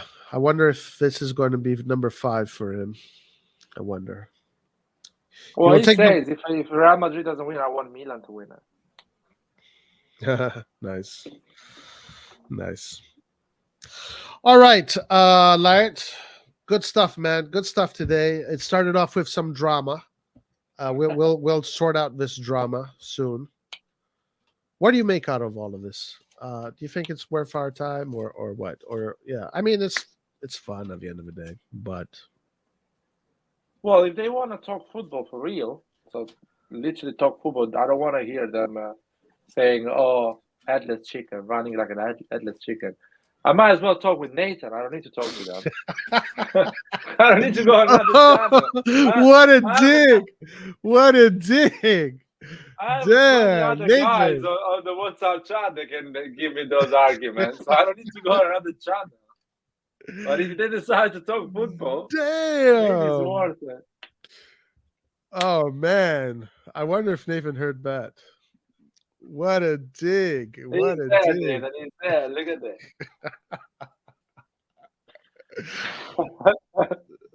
Wow. That's funny. That's funny. Now it's you've started a side battle with Nathan. But you know what I mean, because we already have the people that disagree on the Salemaker's argument, you know. So if I have to argue about that, I prefer to argue with people that I know that. Right. And okay, but to be honest, I think Nathan has a very he analyzes football quite with a lot of depth. You know, he definitely knows. He has very good knowledge of football. I think. But that was good, lad. That was fun. That was funny. So, I mean, I kind of feel the same way, you know. I feel like, okay, you know, if we're going to have those kind of conversations, like, what's the point of debating? Let's have a real debate. Let's go in depth. Let's go in the laboratory. Let's dissect this animal and let's figure out what makes it work, you know. Yeah. Hillary says the reason I love Milan is because we give coaches opportunities. Just look at Sacchi, Capello, Ancelotti, Allegri, and now Pioli. Milan is a house that develops managers. Milan till eternity, Ancelotti +1. It is true that we never go for like big coaches. We always create the coaches. You know, we kind of develop the coaches ourselves. I don't think we've ever in the past 30 years gone after an already developed coach. I've never seen that happen to Milan, I'll be honest. I mean, even if you go back in history, like when, I mean, at a certain point, I just don't know. But, you know, from Sacchi onwards. No, it does not work. I think you need to put your ego on a side when you come and become the coach of Milan. And a big coach that has won everything, they cannot do that. They will think, oh, I'm better than the club. I have great ideas. And I'm going to impose these ideas. I'm not going to listen to the supporters. I'm going to get 5 goals against Inter, but play my football. Because that's what the big coaches do, apparently. They get 7 against. I mean, look at Erik ten Hag. He gets 7 goals against Liverpool. Damn. You cannot come at Milan and do that and get 7 goals against Inter. Not allowed to do that, man. I don't care about your beliefs and your football. You need to read the room, understand at what place the team is, and fucking close the spaces and play ugly football and make sure if you lose for 1 or 2 goals. That's the reality. Yeah. It's it's true. Like, these are really good points. Yeah. Okay, a few more comments. Why not Milan club interested on Youssef Attal and Bonani? Both players are so good this season. I don't know who they are, guys. We're done with the scouting for today. We're going to do the scouting. We're going to continue the scouting in the next episode, which will be next week. One thing I do want to say about the scout report, if you're here and you're listening, the scout report is probably going to be videos that you're only going to be able, some of them, you're only going to be able to catch while they're live. I already knew this before, we started doing the show, but some of these scouting report shows, they're going to get blocked. They're going to get it's like TV in early 2000, guys. You cannot watch it again. Yes. It's just gonna go once and that's it. Yeah. So make sure that you're here for when we do the scout report. New show. Okay, last comment here. If Pioli got sacked, we would replace with another Pioli, basically. Ringio. Okay, Lart, awesome stuff, my man. That was really good. We will do what? Tomorrow's Thursday already, huh? Wow. Tomorrow's Thursday. Yeah, we're gonna do a post match for Friday. Okay, post match for Friday. Probably something I'm thinking of bringing back the Milan Forum, but and we need people to join. We need people to join the Milan Forum. But we will. Yeah, we'll see. We'll see. Anyway, Larry, thank you so much, bro. That was really good. And everybody here, is there anything else you want to say? Last words, Larry? Forza Milan. Forza Milan, guys. Guys, everybody, thank you very much for joining the Scout Report. We will see you next time. And we will continue these conversations. We will keep on talking about Milan, following the team. I hope everybody is having a great day wherever you are. Remember to like, share, subscribe, and do all that good stuff. Until the next time, alla prossima. Ciao, arrivederci, and Forza Milan.